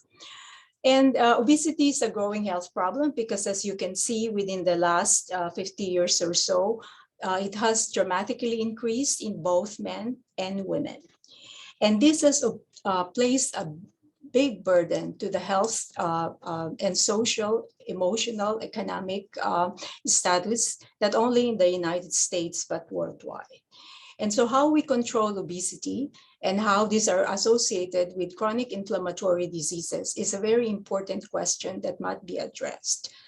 Unfortunately, there is not a strong experimental knowledge yet of a clear relationship between obesity and these chronic inflammatory diseases. For example, in the heart disease, there is what we call the obesity paradox, where the relationship between BMI, body mass index, and mortality hazard ratio is not a straightforward linear relationship. And in fact, in this obese range, overweight obese range, there is a decrease in obesity. The decrease in obesity or body mass index is associated with obesity with decreased heart disease. So the question is this true for cancers as well? So if we look at the cancer statistics, as Dr. Tignoa said, there is definitely a differences in incidence in male versus female. And as you can see, the cases of cancer as well as death associated with males is mostly in the prostate cancer, while for females is in the breast and many of these reproductive organs, the uterus, as well as the ovarian cancer. But the question is, do men get cancer? Yes, but it is at a lower risk than in females. So 1 in 8 women in their lifetime will have a risk for breast cancer, while this is very low in male, 1 in 833 in men. The average age of cancer is 63 years in women, while it's older for men. However, obesity and exposure to high estrogens promotes breast tumor risk in older male and female adults. So this is an example where there is a reverse happening. We can learn on how estrogens affect men, how affect women, and thus affect men, and how this could be used to prevent breast cancer risk in men.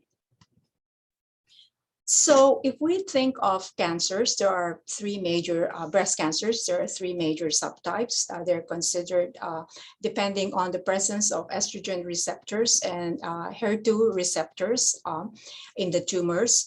ER-positive breast cancers are relatively benign in a sense that they could be treated. Treatment had so far been efficacious, especially when these are diagnosed at a very early age.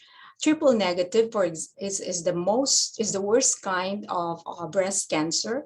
It is highly aggressive, highly metastatic, and occurs very early on in age for women, and is very difficult. It's impossible to treat. There's really no current effective treatment for triple negative breast cancers.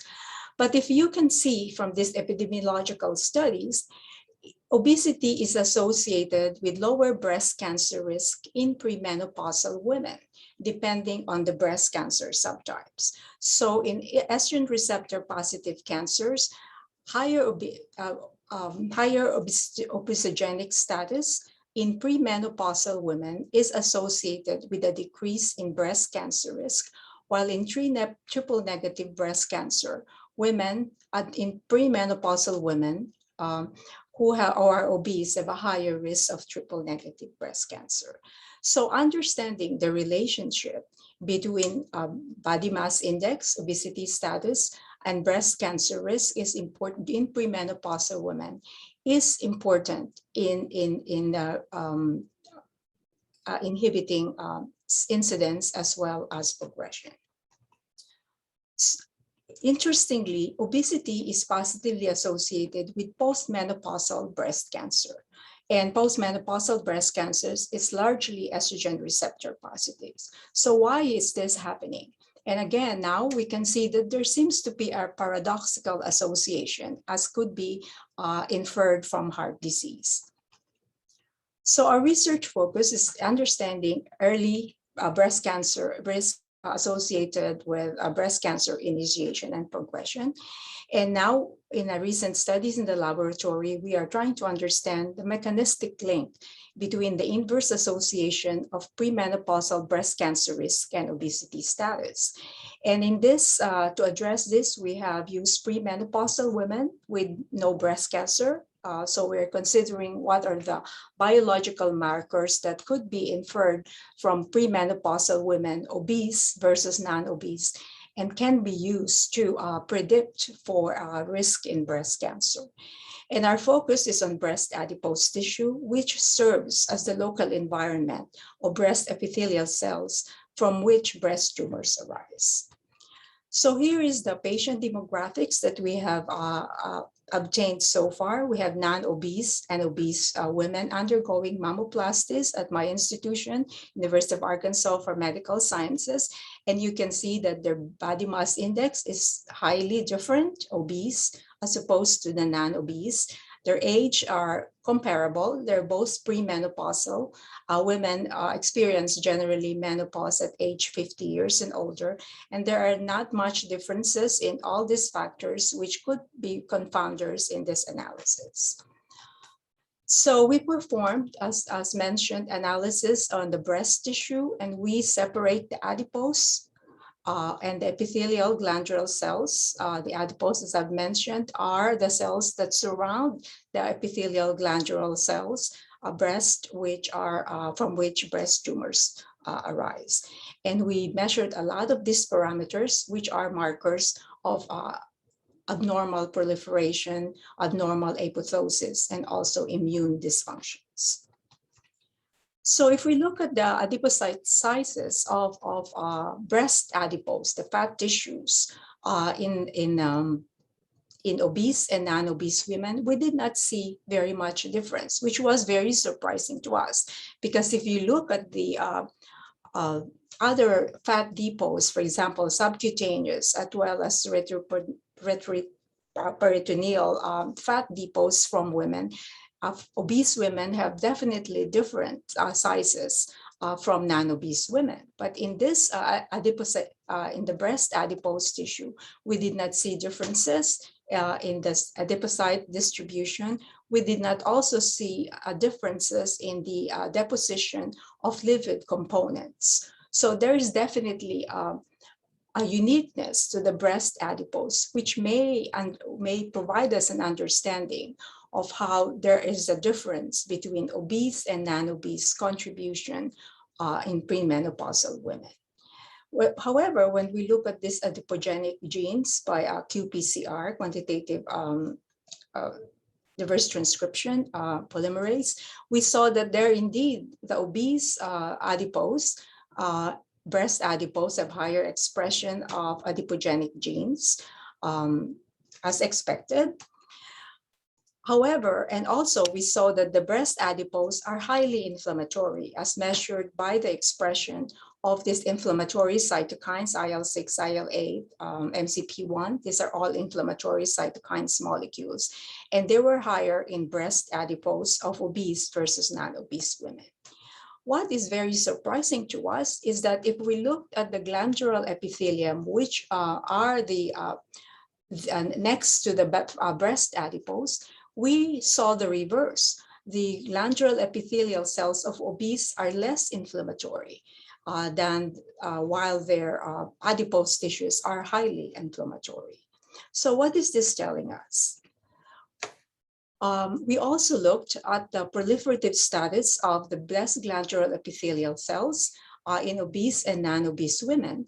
And Ki67 is a proliferative gene, a proliferative protein that is associated increased expression of which is involved in abnormal proliferation, while TP53 is a tumor suppressor and is an increased expression of it is associated with less breast cancer risk. And in fact, TP53 loss is associated with increased breast cancer risk. And again, it was a surprise to us to find that the glandular epithelial cells of obese women in the breast have lower proliferative status and higher expression of the tumor suppressor, suggesting to us that indeed the premenopausal breast glandular epithelial cells have less propensity for proliferation, and hence which may be tied to a lower breast cancer risk. Another marker that we looked at is P21. P21 is a downstream target of P53. It's associated also, increased expression is also associated with decreased proliferative status. And we see here that there's an increase in obese in gene expression as well as in protein levels. So this tells us then that the proliferative status of breast glandular epithelial cells in premenopausal obese women are less, suggesting that they have a lower risk of a progression to breast cancer. So what does this tell us? It was a very interesting observation, as not been reported previously. And so we came up with this model where we think that the obese adipose have increased expression inflammatory cytokines, which we would expect in glandular epithelial cells would increase their proliferation and inflammation. So we would think that this would be a linear relationship between the adiposity of the breast and proliferative status of the glandular epithelial cells. However, we are not seeing this. If we look at the literature, we have found that obese, and we have also demonstrated that the obese breast adipose have increased expression of CYP19 aromatase, which is involved in the synthesis of estrogens. And estrogens have been shown to have some positive effects.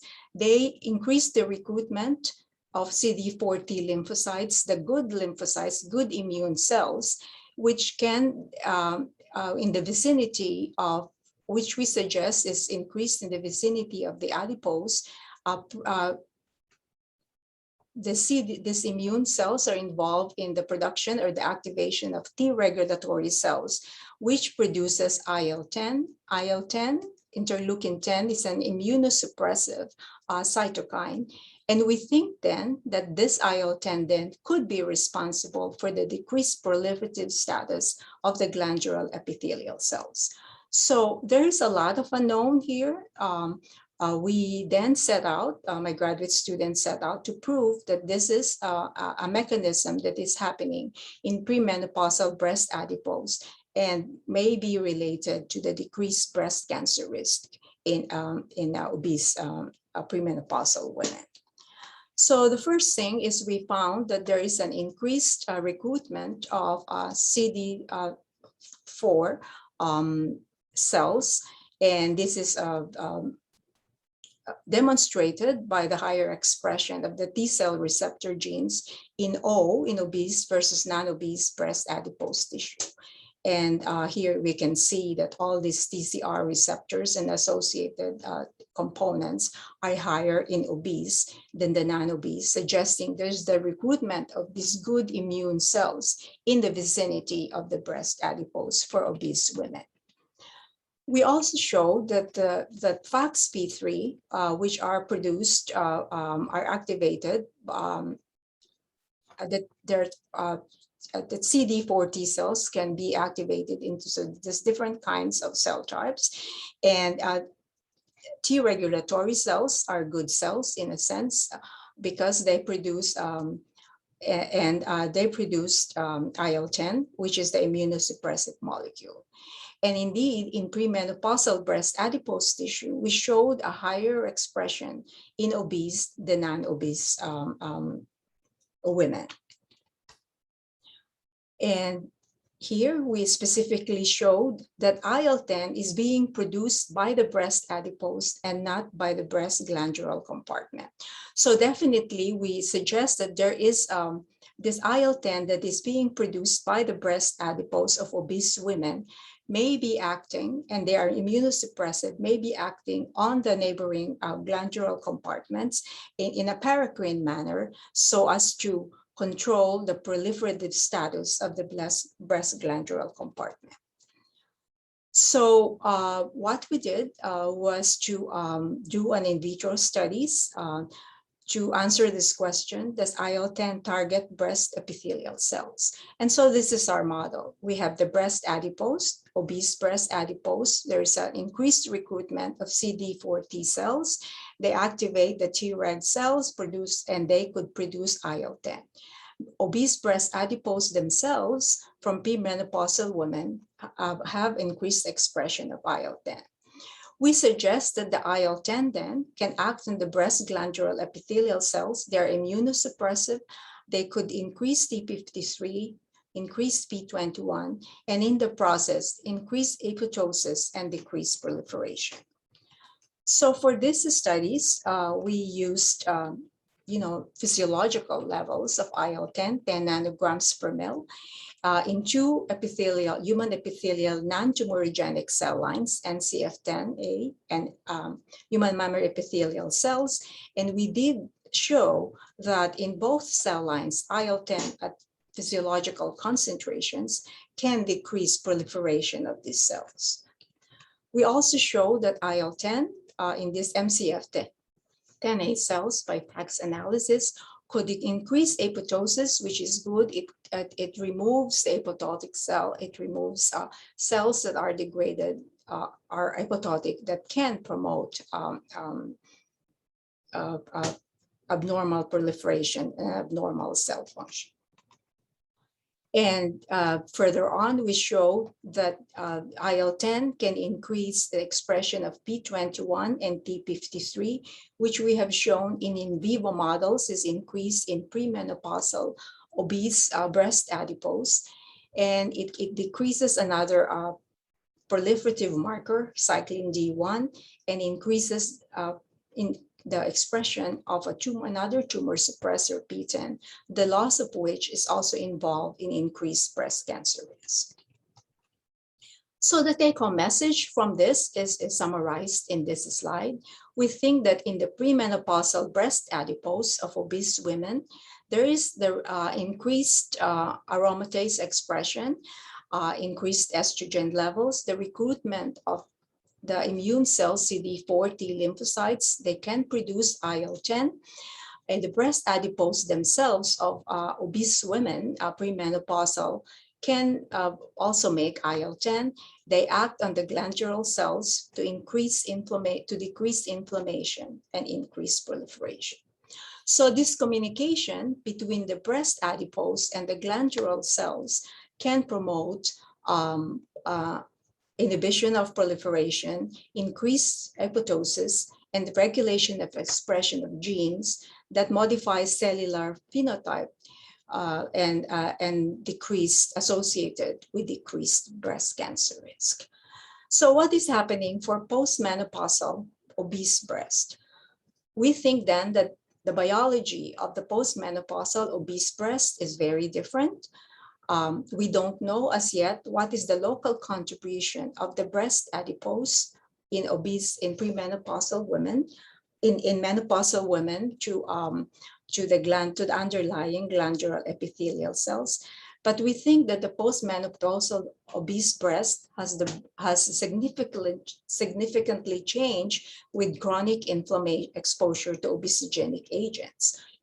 Age also increases inflammatory status. So the contribution of both changes in the breast adipose and maybe the systemic contribution due to decreased immune function, increased inflammatory studies could contribute to the paradoxical inverse relationship of obesity with breast cancer risk in premenopausal versus menopausal women. So what does it tell us? Is it okay to be, have high breast body mass index? We want to maintain a healthy lifestyle, but understanding the beneficial effects of premenopausal obese breasts may provide novel components and strategies for reducing breast cancer risk and possibly for treatment and in the clinics. So I'll end here. Thank you very much for your attention. And I think we have the questions later.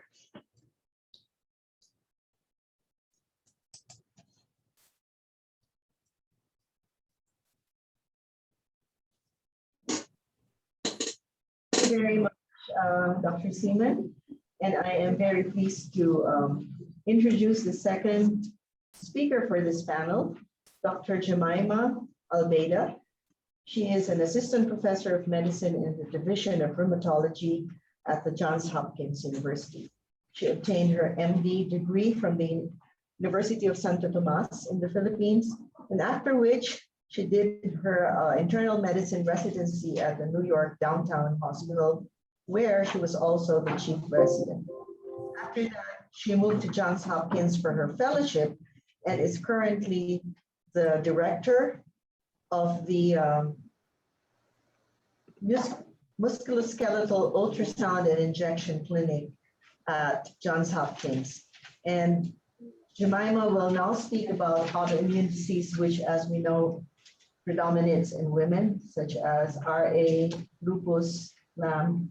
And please welcome Jemima. Thank you. Hi, good morning to all. Can you hear me? Yes, okay. Hi, so thank you again to all. I'm so excited to be with you.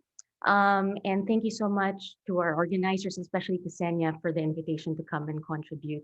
So my disclaimer is that my research does not particularly deal with like sex disparities and the female preponderance, but Senya's talk actually is making me think about ways of analyzing our research better. Okay, so my talk for today will really be on the sex bias in autoimmune disease.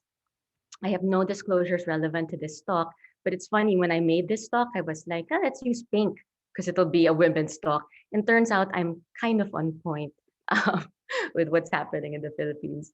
So our objectives for this talk are just to highlight the impact of gender on the prevalence of autoimmune disease and to discuss some of the, or like offer some explanations for potentially that increased risk and present how autoimmune disease can affect women throughout their lifetime and the ways to manage this.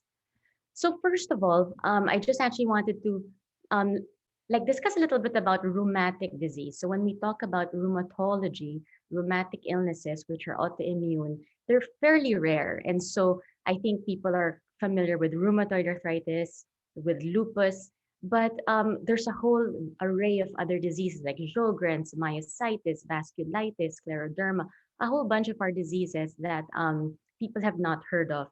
One of the things about autoimmune disease, though, is that it can affect any organ, and the manifestations are quite unusual. And so whenever something cannot be kind of figured out, or like, what is this kind of systemic disease? If it's not cancer, it's not infection, then they'll start calling us in rheumatology to evaluate if there is such an autoimmune disease. So really, what are autoimmune diseases?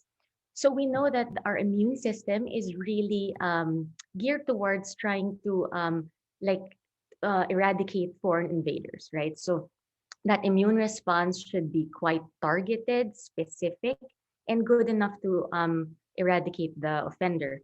However, what does happen is that in autoimmune diseases, you can have an exaggerated or a misdirected immune response that then turns on itself. So then you lose that immune tolerance, and the immune system then starts attacking your own organs. And since you can't get rid of your own organs, like your kidneys and skin and things like that, what ends up happening is that you get chronic inflammation. There's a low-level chronic inflammation that goes on and is what causes damage to your target organs. So generally, when that's why the term is rheuma, right? Rheumatism. Generally, the immune system, for some reason, likes attacking mostly connective tissue like joints, your skin, your muscle, leading to a lot of the manifestations. So I just point out here, I mean, there's varied manifestations, but these are just some examples of them. So I think you're aware of rashes occurring in um, autoimmune disease. So for example, over here, you can actually even be clued into a diagnosis just by seeing the actual rash. So this is a rash of someone with dermatomyositis. We can even distinguish that it's very similar sometimes to lupus, but the distribution of the rash is kind of what clues you in and what other organs are involved. We can see abnormal nail fold capillaries in people with autoimmune disease. They can have this phenomenon that we call as Raynaud's, where your fingers change color with the cold or stress, and that's due to blood vessel spasm, which then leads to loss of blood flow to the tips of your fingers. And then obviously the very veritable joint swelling, and that can happen anywhere. So the joint pain in inflammatory conditions is very different from osteoarthritis, which is degenerative. In something inflammatory, patients will feel more of stiffness. They'll have problems more in the morning and when they don't really do anything. So actually they get like gelled up. And so exercise actually helps that. And then you can also see evidence of systemic inflammation, non-specific like fevers, your weight loss, fatigue. And these are some of the things that can clue you into the presence of autoimmune disease. So I think we all would agree that the prevalence of autoimmune diseases are increasing. You must hear of more and more people who have had autoimmune disease, even just looking at celiac disease, for example. So while the individual autoimmune diseases might be rare, they're collectively among the most prevalent diseases in Western society. So in fact, a recent study coming out of the NIH, which had used NHANES data and looked at different time points like 1988 to 2012, and they sampled at 3 different time points within that, and they looked at like the anti-nuclear antibody, and that's the most common biomarker of autoimmune disease. Not everyone will have that anti-nuclear antibody, but certainly a lot of our diseases will have that. So they looked at it in these cohorts and found that indeed there was a rise in prevalence from the early 1988 compared to the later cohorts of 2012. That prevalence did increase from about 11% to about 15%. And that prevalence was particularly higher in adolescents. And when they tried to control for factors like weight, was it because of environmental things like smoking, alcohol consumption? That had little impact on the increase in prevalence. And so the theory is that there are other environmental factors that are driving that increase in prevalence. So that's a problem for women because women are disproportionately affected by autoimmune disease. About 75% of those affected by autoimmune disease are women. And that prevalence depends within each disease. But just to give you some examples, for example, in lupus, it's like 9:1 ratio. So 90% of people with lupus will be women. And then 75% of rheumatoid arthritis are also women. And so that's why it's been designated as a major women's health issue by the NIH. And it's among the 10 leading causes of death in women under the age of 75. So that's pretty bad. And so it can be from the disease itself, it can be from complications, or it can be from the treatment that's given from the disease. And so when we used to think of women, it used to be the kind where the thought was that it would usually occurring in the childbearing years. But more contemporary epidemiologic data is showing us a little different. So this is an example in lupus. And so here in this slide, you'll see that these lower bars are for males and tends to be low level throughout the course of a lifetime. But if you then took white females, you'll see that there's a peak in incidence around midlife, and then a second peak in what do you call this, at menopause. But certainly if you looked at Black females, then you really see that dramatic increase in incidence in the late teens, early 20s. And that's definitely something we see in Baltimore. It's like an explosive onset.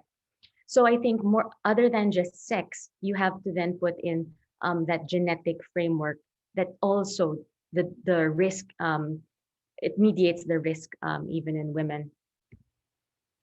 So then why you'll be asking like, why then is it occurring in women more? And I think that's a complex question. Obviously, we don't have a very good answer for that because even the etiopathogenesis of autoimmunity in itself is not clearly elucidated.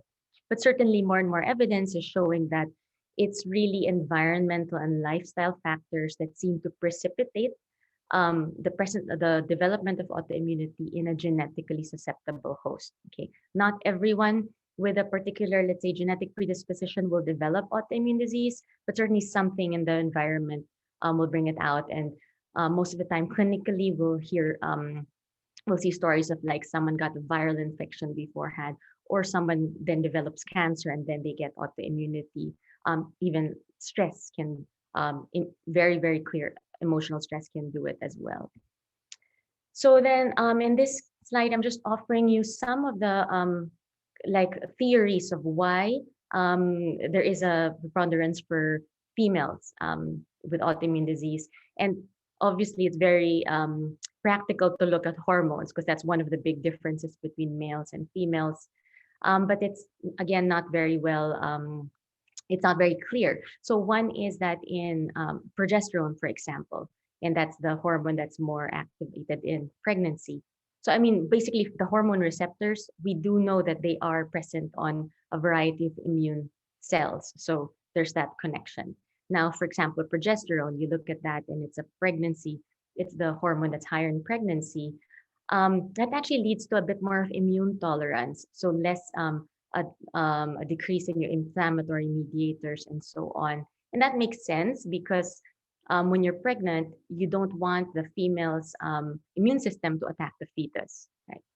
Now, testosterone has a similar effect. Androgens seem to also downregulate the immune system. But then estrogen is a little more nuanced.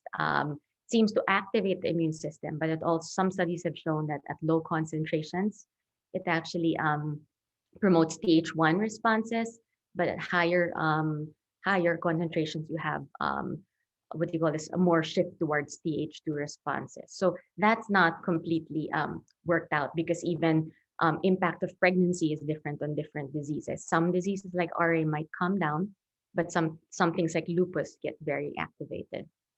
So also you can look at the abnormal, like having two X chromosomes being an additional risk factor, right? So we know that canonically, one of the X chromosomes should be inactivated early in development, but that process is imperfect and about 15% of genes can escape chromosome inactivation.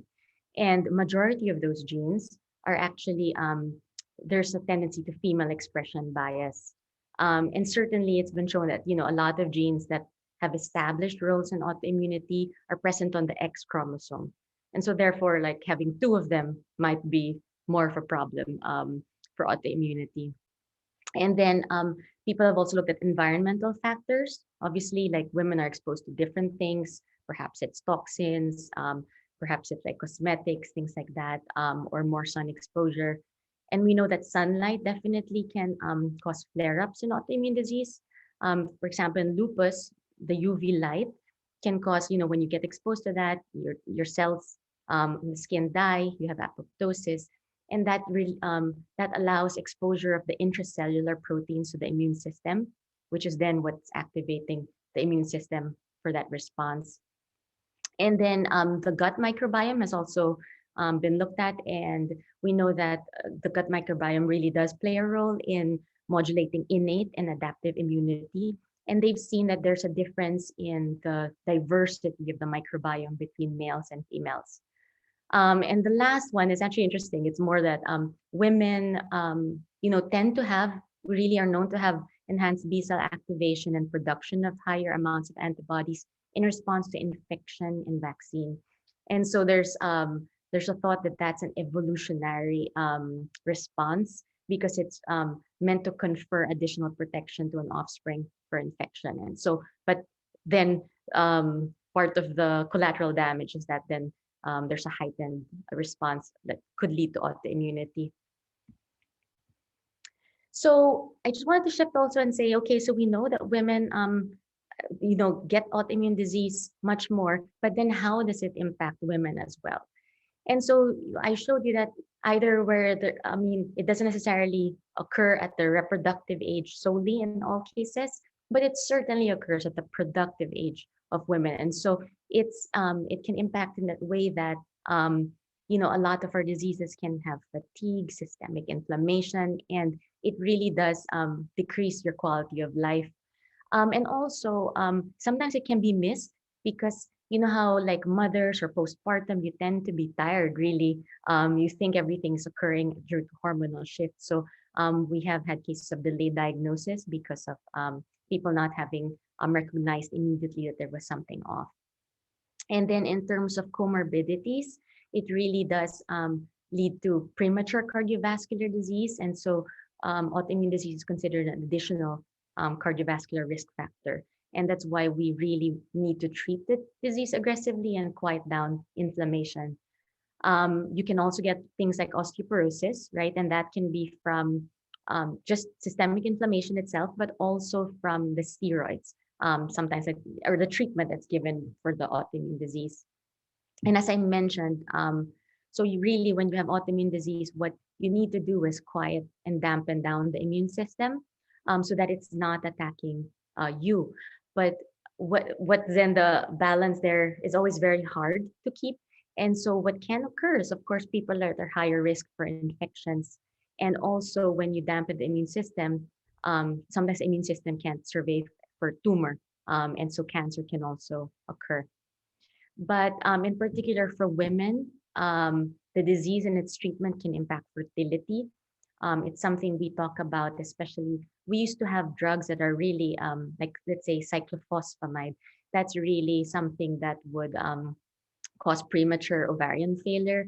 And so, and usually you have to give it to people who have severe disease, which tend to be the younger people. So that's something that we would have to talk to them about, really try and plan ahead. But ultimately, these are some of the things that can occur. A lot of our drugs as well are teratogenic, will cause like birth defects. And so just that, we really have to plan well for pregnancy, and that the disease itself could become active during pregnancy, and there's only a small amount of medications that we can use safely during pregnancy. So it is a burden on women, and that's one of the issues with autoimmune disease.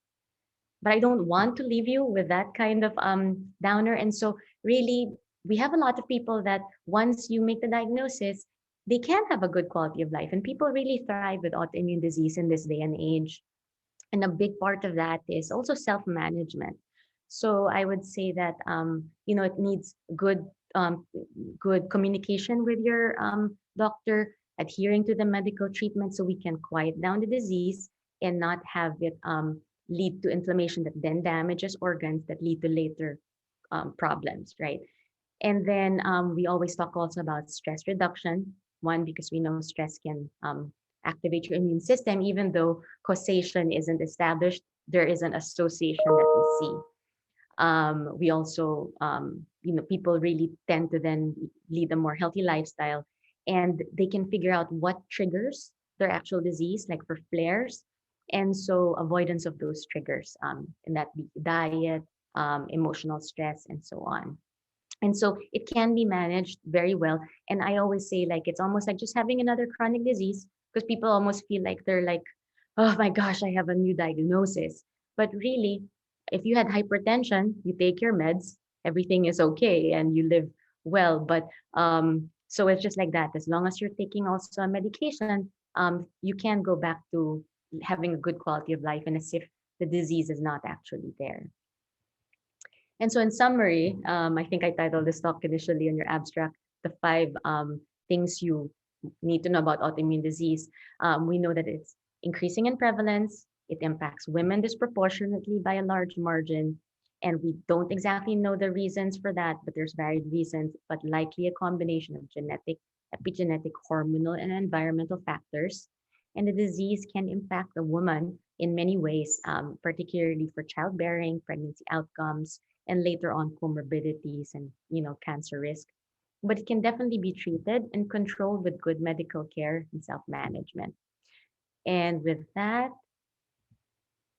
I end my presentation. Thank you.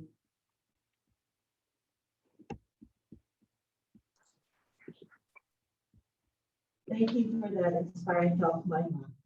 Our next speaker is a young staff scientist at the National Cancer Institute who envisions a future where medicine is tailored to the patient's genomic profile with diagnosis and treatment monitoring modalities that have higher precision in predicting outcomes. So Dr. Anna K.P. Sorkina, I am proud to say, had been one of my students at the UP College of Medicine, where she finished under the intermed program, that is the 6-year advanced program for the very, very intelligent applicants to the UPCM, after which she obtained her PhD from the University of Massachusetts Medical School, and her research there was focused on HIV. Then she did her postdoc fellowship at the NIH, and very recently she has been accepted to the Early Researchers Program and will be a member of the junior editorial board of MBio. So ladies and gentlemen, Krista, as we call her, Sorkina, Dr. Sorkina, please take the floor. Hello, everyone. Greetings from Maryland. I hope you can hear me. Okay, silence. It's probably a yes. Thank you to the organizers, and thank you to Ma'am Senya for allowing me to participate in this women's health panel. So I am here today not as a virologist, but as a concerned scientist and citizen because of the burden that a certain group of our society is suffering through this pandemic. And I think it'll be more clear in a minute what I mean by this. So we've heard the news that if you get ill with moderate or severe COVID, if you go to the hospital, if you're a woman, you're less likely to die compared to if you're a male. And that's kind of good news, right? But it doesn't mean that these COVID survivors escape unscathed, because we will find out in a few slides that that is not the case. And what I want to do today is to start a conversation about that. Okay, so my disclosures. So the goal of this very short presentation is to just get us started on talking about how certain members of society are disproportionately affected by this COVID pandemic. And we at PAASE, as scientists, doctors, healthcare workers, and policymakers, we need to make more informed decisions to help the subgroup of people. And also, we need to be able to advocate for this subgroup of people. I mean, we've heard, we're all in this together. We've heard that in the media for the last almost 2 years. But in reality, some of us really need more help than others. So this is my outline. I wanted to touch on a couple of topics that I think are of interest, and then I'm going to hand it over to Ma'am Senya, so hopefully we can have a good discussion about this. So I wanted to talk about long COVID. What is long COVID? So here is a summary from a review that looks at acute COVID illness. And so you see on the x-axis, you have time, on the y-axis, you have viral load. And we know that from the time of positive test or from diagnosis, it takes about a month before your viral load wanes.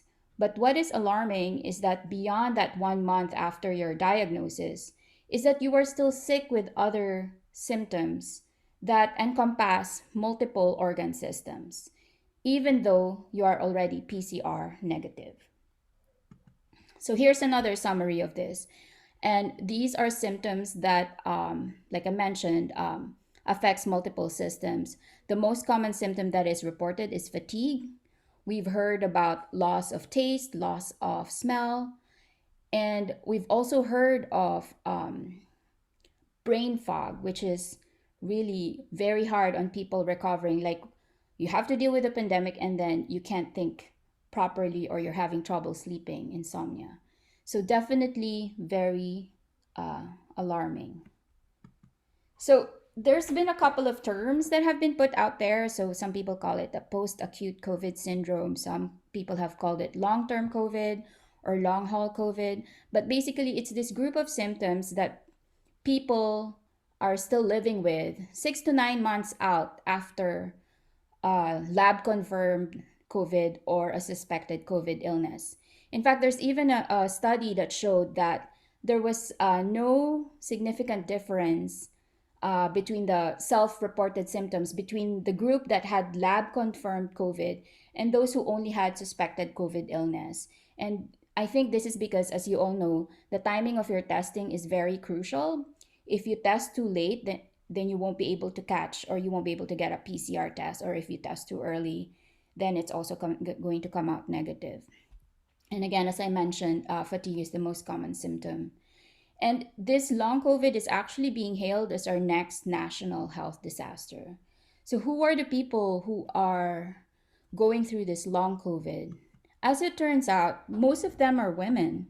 And so, these independent studies, the first one with the table on top is actually a Chinese study.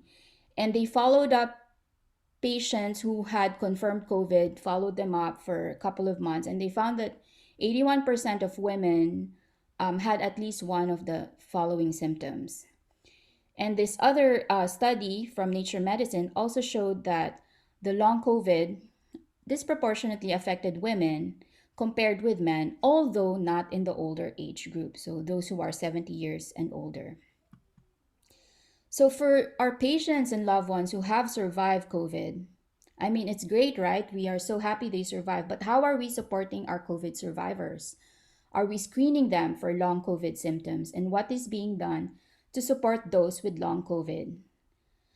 The why is hard to answer. There's a lot of studies right now that are trying to answer why do some people get long COVID. So we will get to that at some point. But right now, what are we doing for them? So in some countries like Italy and UK, they actually have long COVID clinics wherein you have a group of interdisciplinary doctors. So you would have a cardiologist, a neurologist, a psychiatrist. So they're all there to help address all the concerns of the patients as they, go through this long COVID symptoms. And there's also some new funding coming out. So that there's this Recover study wherein the NIH is giving a 470 million grant to study long COVID, to recruit long COVID survivors, and then to study what's going on with them. Okay, so I wanted to also touch briefly on vaccinations for pregnant women. So you probably know someone who's pregnant or thinking of getting pregnant, and they are hesitant about getting the COVID vaccine at the moment. And it's understandable, right? Like, you don't want to harm your baby in utero, and you also don't want to harm yourself because you don't know what's going to happen if you get the COVID vaccines. But luckily, there are more studies that are coming out. So this one is a letter to the New England Journal of Medicine, and it tries to answer, does COVID vaccination result in higher rate of spontaneous abortion in women receiving FDA authorized vaccines? And the answer is no. So if you look at the yellow line and the gray line in this graph, so these are women who are in the VSafe registry. So they are being followed up through the CDC VSafe program, and they were pregnant at the time they got their vaccine shot. And the authors of this letter compared those who had spontaneous abortion, compared those to older papers that were documenting the risk of spontaneous abortion. And what they found is that there is no increased risk of spontaneous abortion for pregnant women who are receiving the COVID vaccine. So what about other side effects? So this particular study from JAMA was looking at the flu-like symptoms that non-pregnant, non-lactating women got compared to those who are pregnant and lactating. And what they found is there's really no significant difference. So they have about the same frequency of flu-like symptoms. So the non-pregnant and non-lactating would be the ones that are in the white bar, and then the light yellow bar. So that's after their second dose. And comparing those to the dark blue bar, and the light blue bar, and also the dark orange and light orange bar after the second dose. So there really is. It looks like COVID vaccine is well tolerated among pregnant and lactating women, and no significant difference in symptoms or side effects compared to the other women who are not pregnant and not lactating. So basically, COVID vaccination for pregnant and lactating women, the benefit, protection from COVID, outweighs the risk. And in fact, the American College of Obstetricians and Gynecologists and the Society for Maternal Fetal Medicine, they recommend the COVID vaccine for all pregnant individuals. But this is where I think we come in, as scientists. We need to be able to address questions and concerns from our pregnant and lactating family members and friends and those who are trying to conceive. So this is a real story. Somebody was asking me if they get the mRNA vaccine, will it affect their child? Like, will it affect the DNA of their child? And of course, we know that the answer is no. It's an mRNA vaccine. Once the mRNA enters your cells and it sends out the message, it gets degraded and it doesn't go into your nucleus where your DNA is. It never interacts with your DNA. And so, in other words, it cannot mutate your DNA in any way. So I guess we, as family members or as trusted people to them, hopefully we can help address their questions and concerns, because sometimes it's not really, they're not anti-vaxxers, they're just vaccine hesitant, right? And they just have questions and they just need someone to talk to who can answer these questions for them. And then just briefly, I wanted to touch on testing, because this was a revelation to me. Apparently, the sensitivity of the antibody testing depends on your sex. So if you're female, you're more likely to get a false negative test when you do your COVID antibody testing. So this is if your doctor wants to know if you had COVID before or not. And so how do we address this, right? And I would defer to my wise preceptors who would always tell us, you have to treat the patient and look at the patient holistically and not try to treat the lab test, which is just a snapshot in time and has, false negatives, false positives. And so lastly, I wanted to talk about occupations, particularly frontliner occupations. So this is a report from the McKinsey Group. And what they show is that women are increasingly involved in what we would consider frontline occupations during this time of pandemic, right? So that would be healthcare, education, food services, retail. And so aside from being women, they're also frontliners. So they're working actively out there. And so what are we doing to support these women who are working as frontliners, but also have childcare and caregiver responsibilities? So I'm really glad, for instance, right now in the US that in-person schooling is now available, because virtual schooling just does not work, at least for our family. And then with regards to job flexibility, right? Do you need to cross-train your team members so that people can have the flexibility in terms of time of when they come in to work, so that they can balance their caregiver responsibilities with their job? And also, of course, paid time off, which is very important during this time. If you need to get vaccinated, if you need to care for someone who got sick in your family. So that is all I have for slides, and I hope that this is not the end, but the beginning of our conversation about this very important topic. So thank you so much for your attention. Handing it over to Ma'am Senya.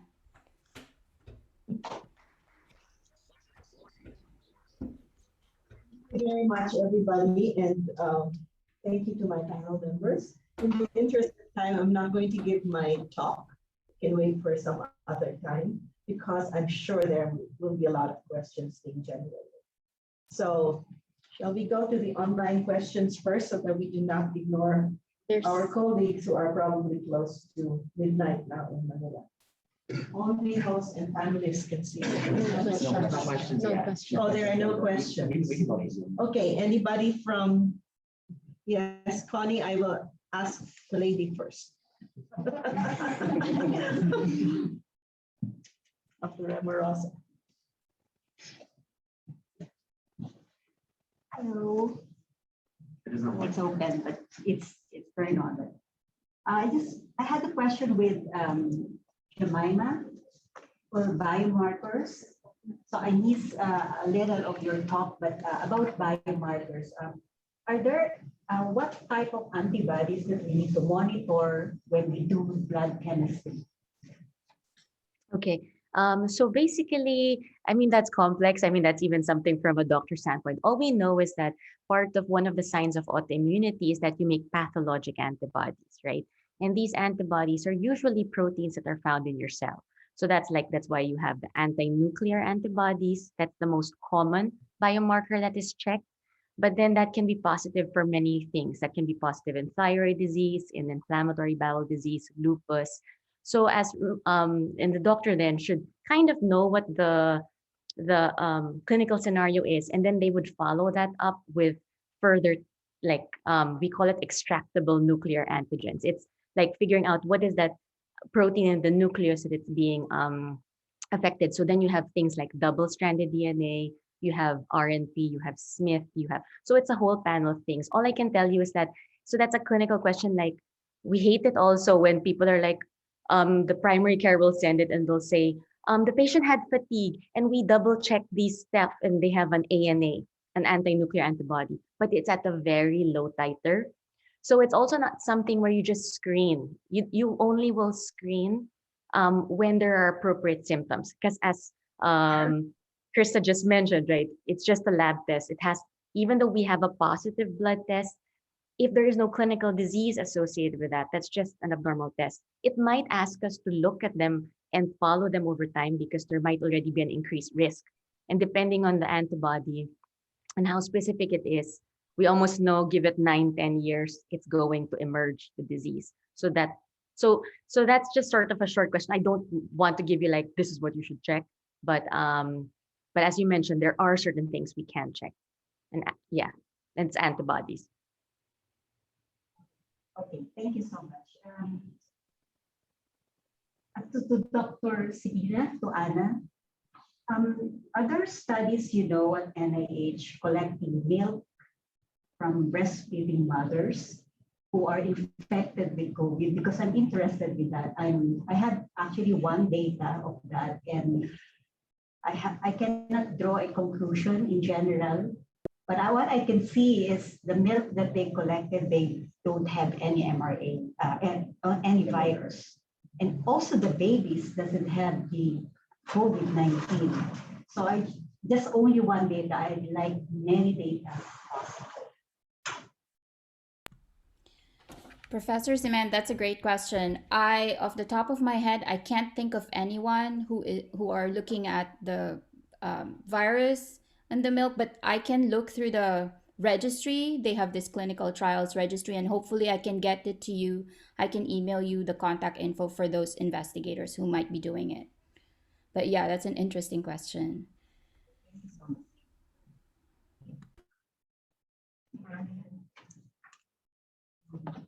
By the way, Krista, you should address it to Dr. Connie Amorosa. She's the one who asked the question.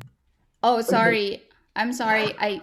My audio is kind of like breaking up. I didn't hear the question correctly. We have a microphone that doesn't work. Anyway, Dr. Mani Uy would like to pose a question. Sorry. Do I need to take? You don't need. Yeah. My question is, and public health, and I guess Anna would be the best one to address this. There are three types of political or public health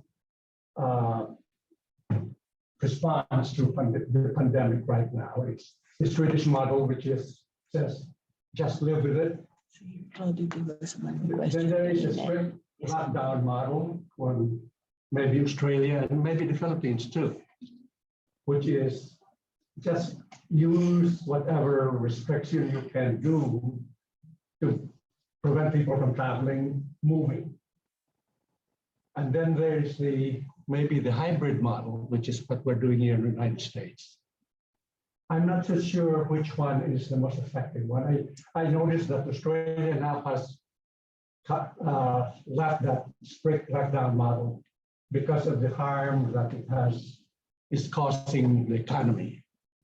So in your expert opinion, what is the best model to cope with the pandemic? This is very apropos to our present time. Political too. Krista? So I am not a public health expert by any means. I'm not an epidemiologist either.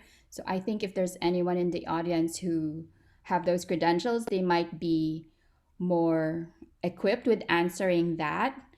But in my opinion, we need to be doing all the mitigation measures that we can do under our power to try to stop the spread, right? You know, I don't want to get political because I know this has become a political issue, but if we have the means to do it, like for instance, we have the vaccines to give everyone who wants to get a vaccine, well, we should do it. That's just how I feel. And if you have masks, right? Everyone has masks now. Just wear it, right?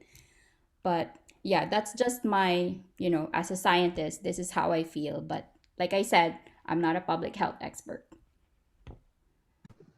Maybe I'll jump in there also. I mean, I think it also, I mean, it's complex again. And so you can have a scientific answer to that. But I think it also depends on the context. So in a place where the burden is high, like in the Philippines, for example, you can't do mass testing, you can't do it would be great to do active surveillance when it's high, right? And also everyone's doing their masks. But let's say here in the US, I can see the shift even from us in the medical field as to the kind of things we were doing in the beginning. Every time you had a symptom, everyone had to go home, you couldn't work, right? But that doesn't work anymore. But since you're all vaccinated, that risk is a little lower. So in fact, now they don't, we basically wear masks. They tell us someone, you might have had an exposure, but no one is sent home. It's basically like if you have symptoms, then you test. But until that occurs, you're just like, you have to continue living your life, but doing mask. So I think it depends on the context. And where that shift is happening, that now you can kind of be more passive. But then when the burden is high, it needs to be very active. So I like how you brought up surveillance testing. So at the NIH, we do have access to what they call asymptomatic testing. So at will, you can just go and have yourself tested anytime you want, once a week. And I think it's very important, this access to testing. I know others do not agree with me. They say it's over testing. But again, you need to be able to know that what you're doing is working. And this is like positive feedback, right? Like whatever I'm doing, whatever routine I'm doing, it's working because I've tested negative. So yeah, just another vote for surveillance testing. Giselle here, may I ask a question? Xenia? So we have several questions on out there. We have one from Dr. Rodi Guzman, who is in Switzerland. So he's 6 hours ahead of us. So it must be after lunch. And Giselle, if you don't mind, Rodi, I'll give Giselle the floor because she is close to midnight now. Yeah. Okay. So anyway, it's addressed to Ana Krista. So you're talking about long COVID. And are there studies or cases of pregnant women who got COVID and then were monitored through pregnancy and delivery, and maybe suffered, say, hypertension or preeclampsia, before delivery and after? So are there those kinds of studies? So the long COVID studies are just coming out like literally like days ago and weeks ago. They're very, very brand new. So I will send some articles your way if I do find anything that's pregnancy specific. So the thing about this, right? And Mom Sanya kind of touched on this, is that when it comes to planning their trials and their clinical studies, is sometimes we do tend to exclude some groups. So pregnant women used to be like excluded from these studies. So it took us a while to figure out, oh yeah, vaccines are actually safe for pregnant women. And so ma'am, yes, the answer is the studies are just coming out. And in my survey preparing for this talk, I did not come across anything about long COVID in pregnant patients. But if I do come across one, I will send it to you. Thank you. I have another question, but I think you should entertain the other person first. Thank you. Okay, Roddy, if you're online, would you like to ask it online? No. I mean, okay. In Switzerland, it has been reported that breast cancer patients who undergo chemotherapy are subject to cognitive difficulty, referred to as chemo brain, leading to difficulty with grip and equilibrium, as well as problems with memory and concentrations. Are there similar findings in the US? And this is directed towards Rosie.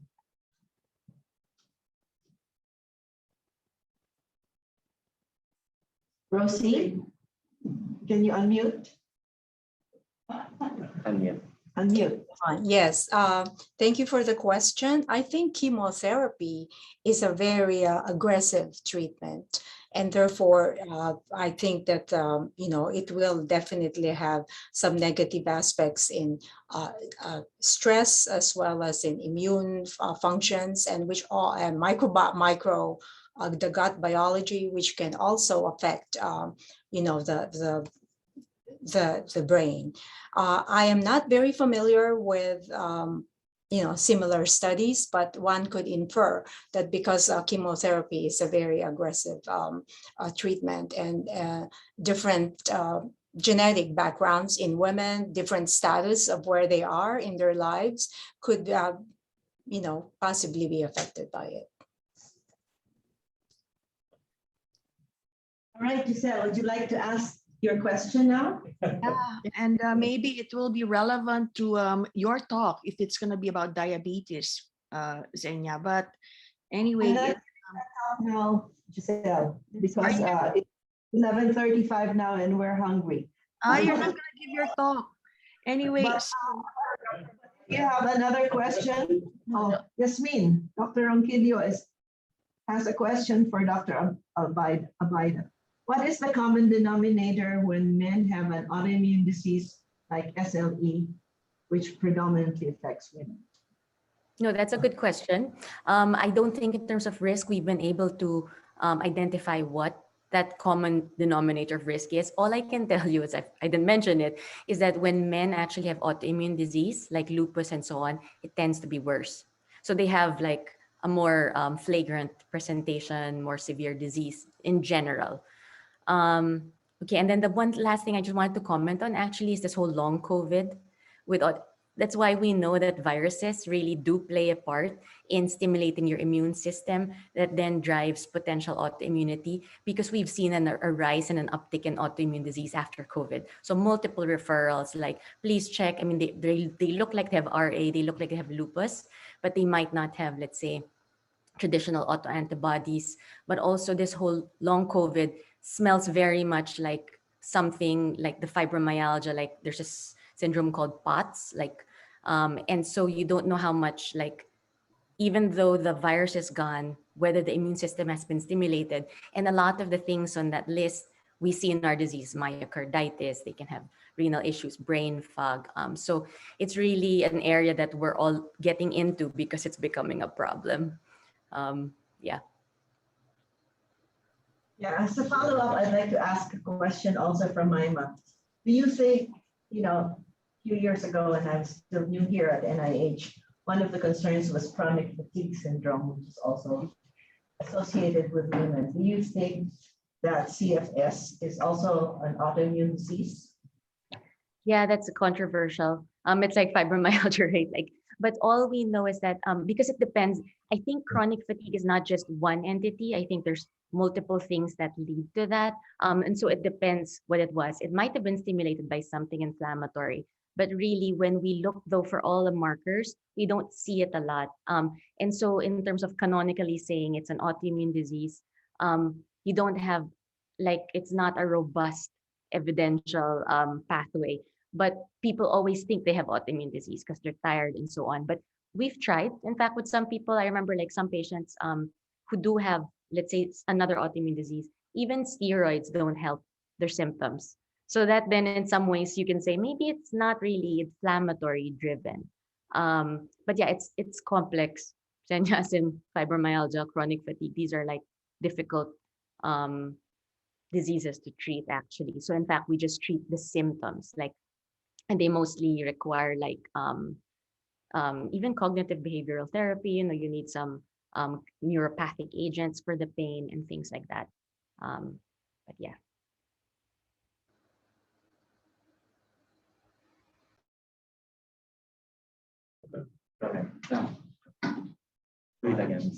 Giselle, Rosie, please comment on the ketogenic diet in relation to cancer risk. UCSF clinical trial of ketogenic diet or for diabetics seems to show positive results.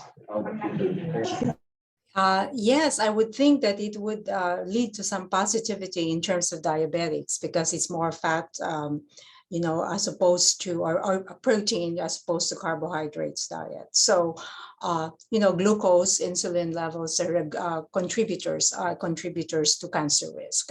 It's not quite known how it is, but insulin, obesity, they're all associated with in a complex manner with breast cancer risk. And so trying to be more on the less carbohydrate, more ketogenic diet would I would suggest or I would envision to be a better diet for diabetics. I think it is not an all or none effect. I'm sure there should be a balance between eating. You read about all this all keto and no carbohydrates and things like that. So it has to be a balanced diet in the end that would work for diabetics. But self-management, controlling the kinds of diet that you take in will be positively associated with decreased breast cancer risk. Question from Coney. Yeah. Microphone. This is project just, na lang po. Okay, so projector. Dito. Yeah. Oh, this is for Ma'am Rosie. I just want to comment on the earlier question about the chemotherapy and memory. So I am a breast cancer survivor. So it was 11 years ago when I was during my first year of my PhD. And I can attest to that. I was really looking for literature or studies that collaborate with memory and concentration and things like that. And I can attest that indeed has an effect on me. Until now, I think my speaking, my concentration, that's getting improved, but I don't know. I can attest that it has really an effect, big effect before and after the chemotherapy. Thank you for sharing. Yeah. Thank you for sharing. Definitely, chemotherapy, as I've mentioned, is really devastating to the system, and therefore, the effects of it, the consequences, again, like long-term COVID, the consequences are not well known. Nobody has, to my knowledge, studied the long-term, because they're trying to treat the tumor, but not really, holistically thinking of the whole person in terms of what's the effect on the other systems. Yeah, I agree that it's something that should be studied in more long terms. Krista from Dr. Sarkina. Professor Seaman, your data on IL-10 blocking inflammation glandular epithelium is compelling. Are you also considering non-coding RNA that may be modulating this pathway? Yes, that's a very good suggestion, very good pathway to pursue. But I would like to say that it is very complex in vivo as opposed to in vitro. So in vitro, we think that IL-10 would be good, and that and there are, and because it's immunosuppressive, it could be a candidate, but we'll have to consider what other factors are made by the breast adipose that could, have other interactions with other factors that is being made. We have data to indicate that IL-10 can suppress IL-6, which is inflammatory. So that's a good way to start it. We're also doing single nuclear RNA sequencing to kind of identify some of the factors.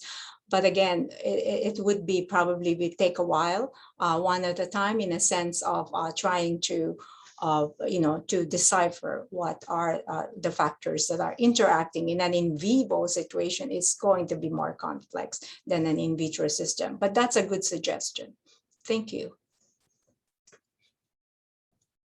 I'd like to thank my entire panel for participating in this Women's Health Symposium. And we hope that this will only be the start of successive ones, because as you know, when we talk about the health of women, it's not just one organ system or the other. It's a complex between the organism and the environment as well, and we have sex differences to consider. So Mario? Thank you, Dr. Tigna, and don't leave. You're part of this. So thank you very much. We have actually scheduled program directors forum, from earlier this morning, but of course, we're having a really lively discussion, but we still have some time. For those who have questions to our program directors, we have three here. I'm not sure whether Dr. Croucher is still here, but we have here Dr. Edsel Peña. He is the program director for the Statistics Program, Division of Mathematical Section, or DMS, at the National Science Foundation. Sir, we have Dr. Senya Tigno. She's the Associate Director for Careers at the Office of Research on Women's Health, National Institutes of Health. And we're supposed to have Dr. Leah Tolosa Croucher, the Program Officer for the Office of Special Initiatives, National Center for Advancing Translational Sciences, National Institutes of Health. So if you have any questions for them, like we have 12 minutes before our bus leaves. Mario, I have to check out. Huh? I have to check out. Okay. Yes. Maybe. Is there any question, Dr. Mann? Yeah. Do you want to? Yeah. It's more a general question. Okay. Because we're all researchers, and I would address this mostly to Edsel. It's known in statistics that the best and most productive way to do research is to do simultaneous factor experiments, not one at a time. Yet, I don't see too many of us doing this technology, which is a tremendous amount of savings in terms of time and understanding of phenomena. Especially two-factor interactions. We're talking here about biases and so forth.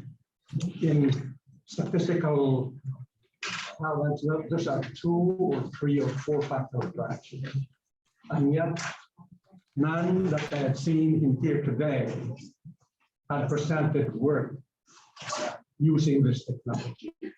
And I don't understand why. Maybe it's not the Edsel can tell us.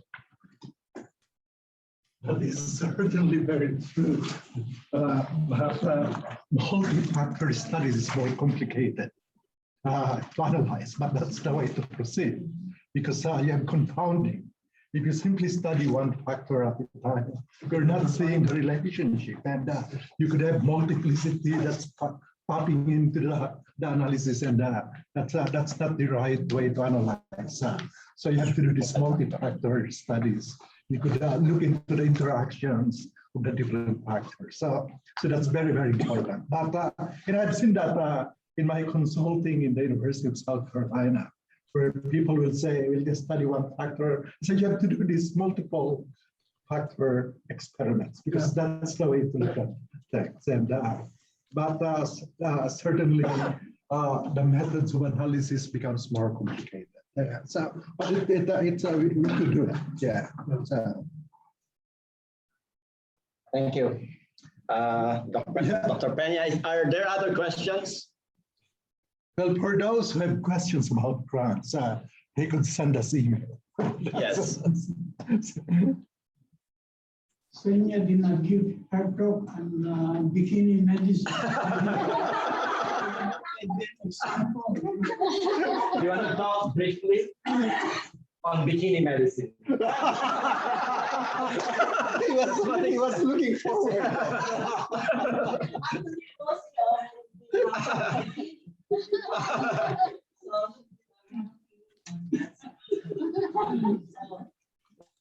Sonia, do you want? Yeah. Just briefly. So if you have any questions regarding application for grants, this is actually office hours kind.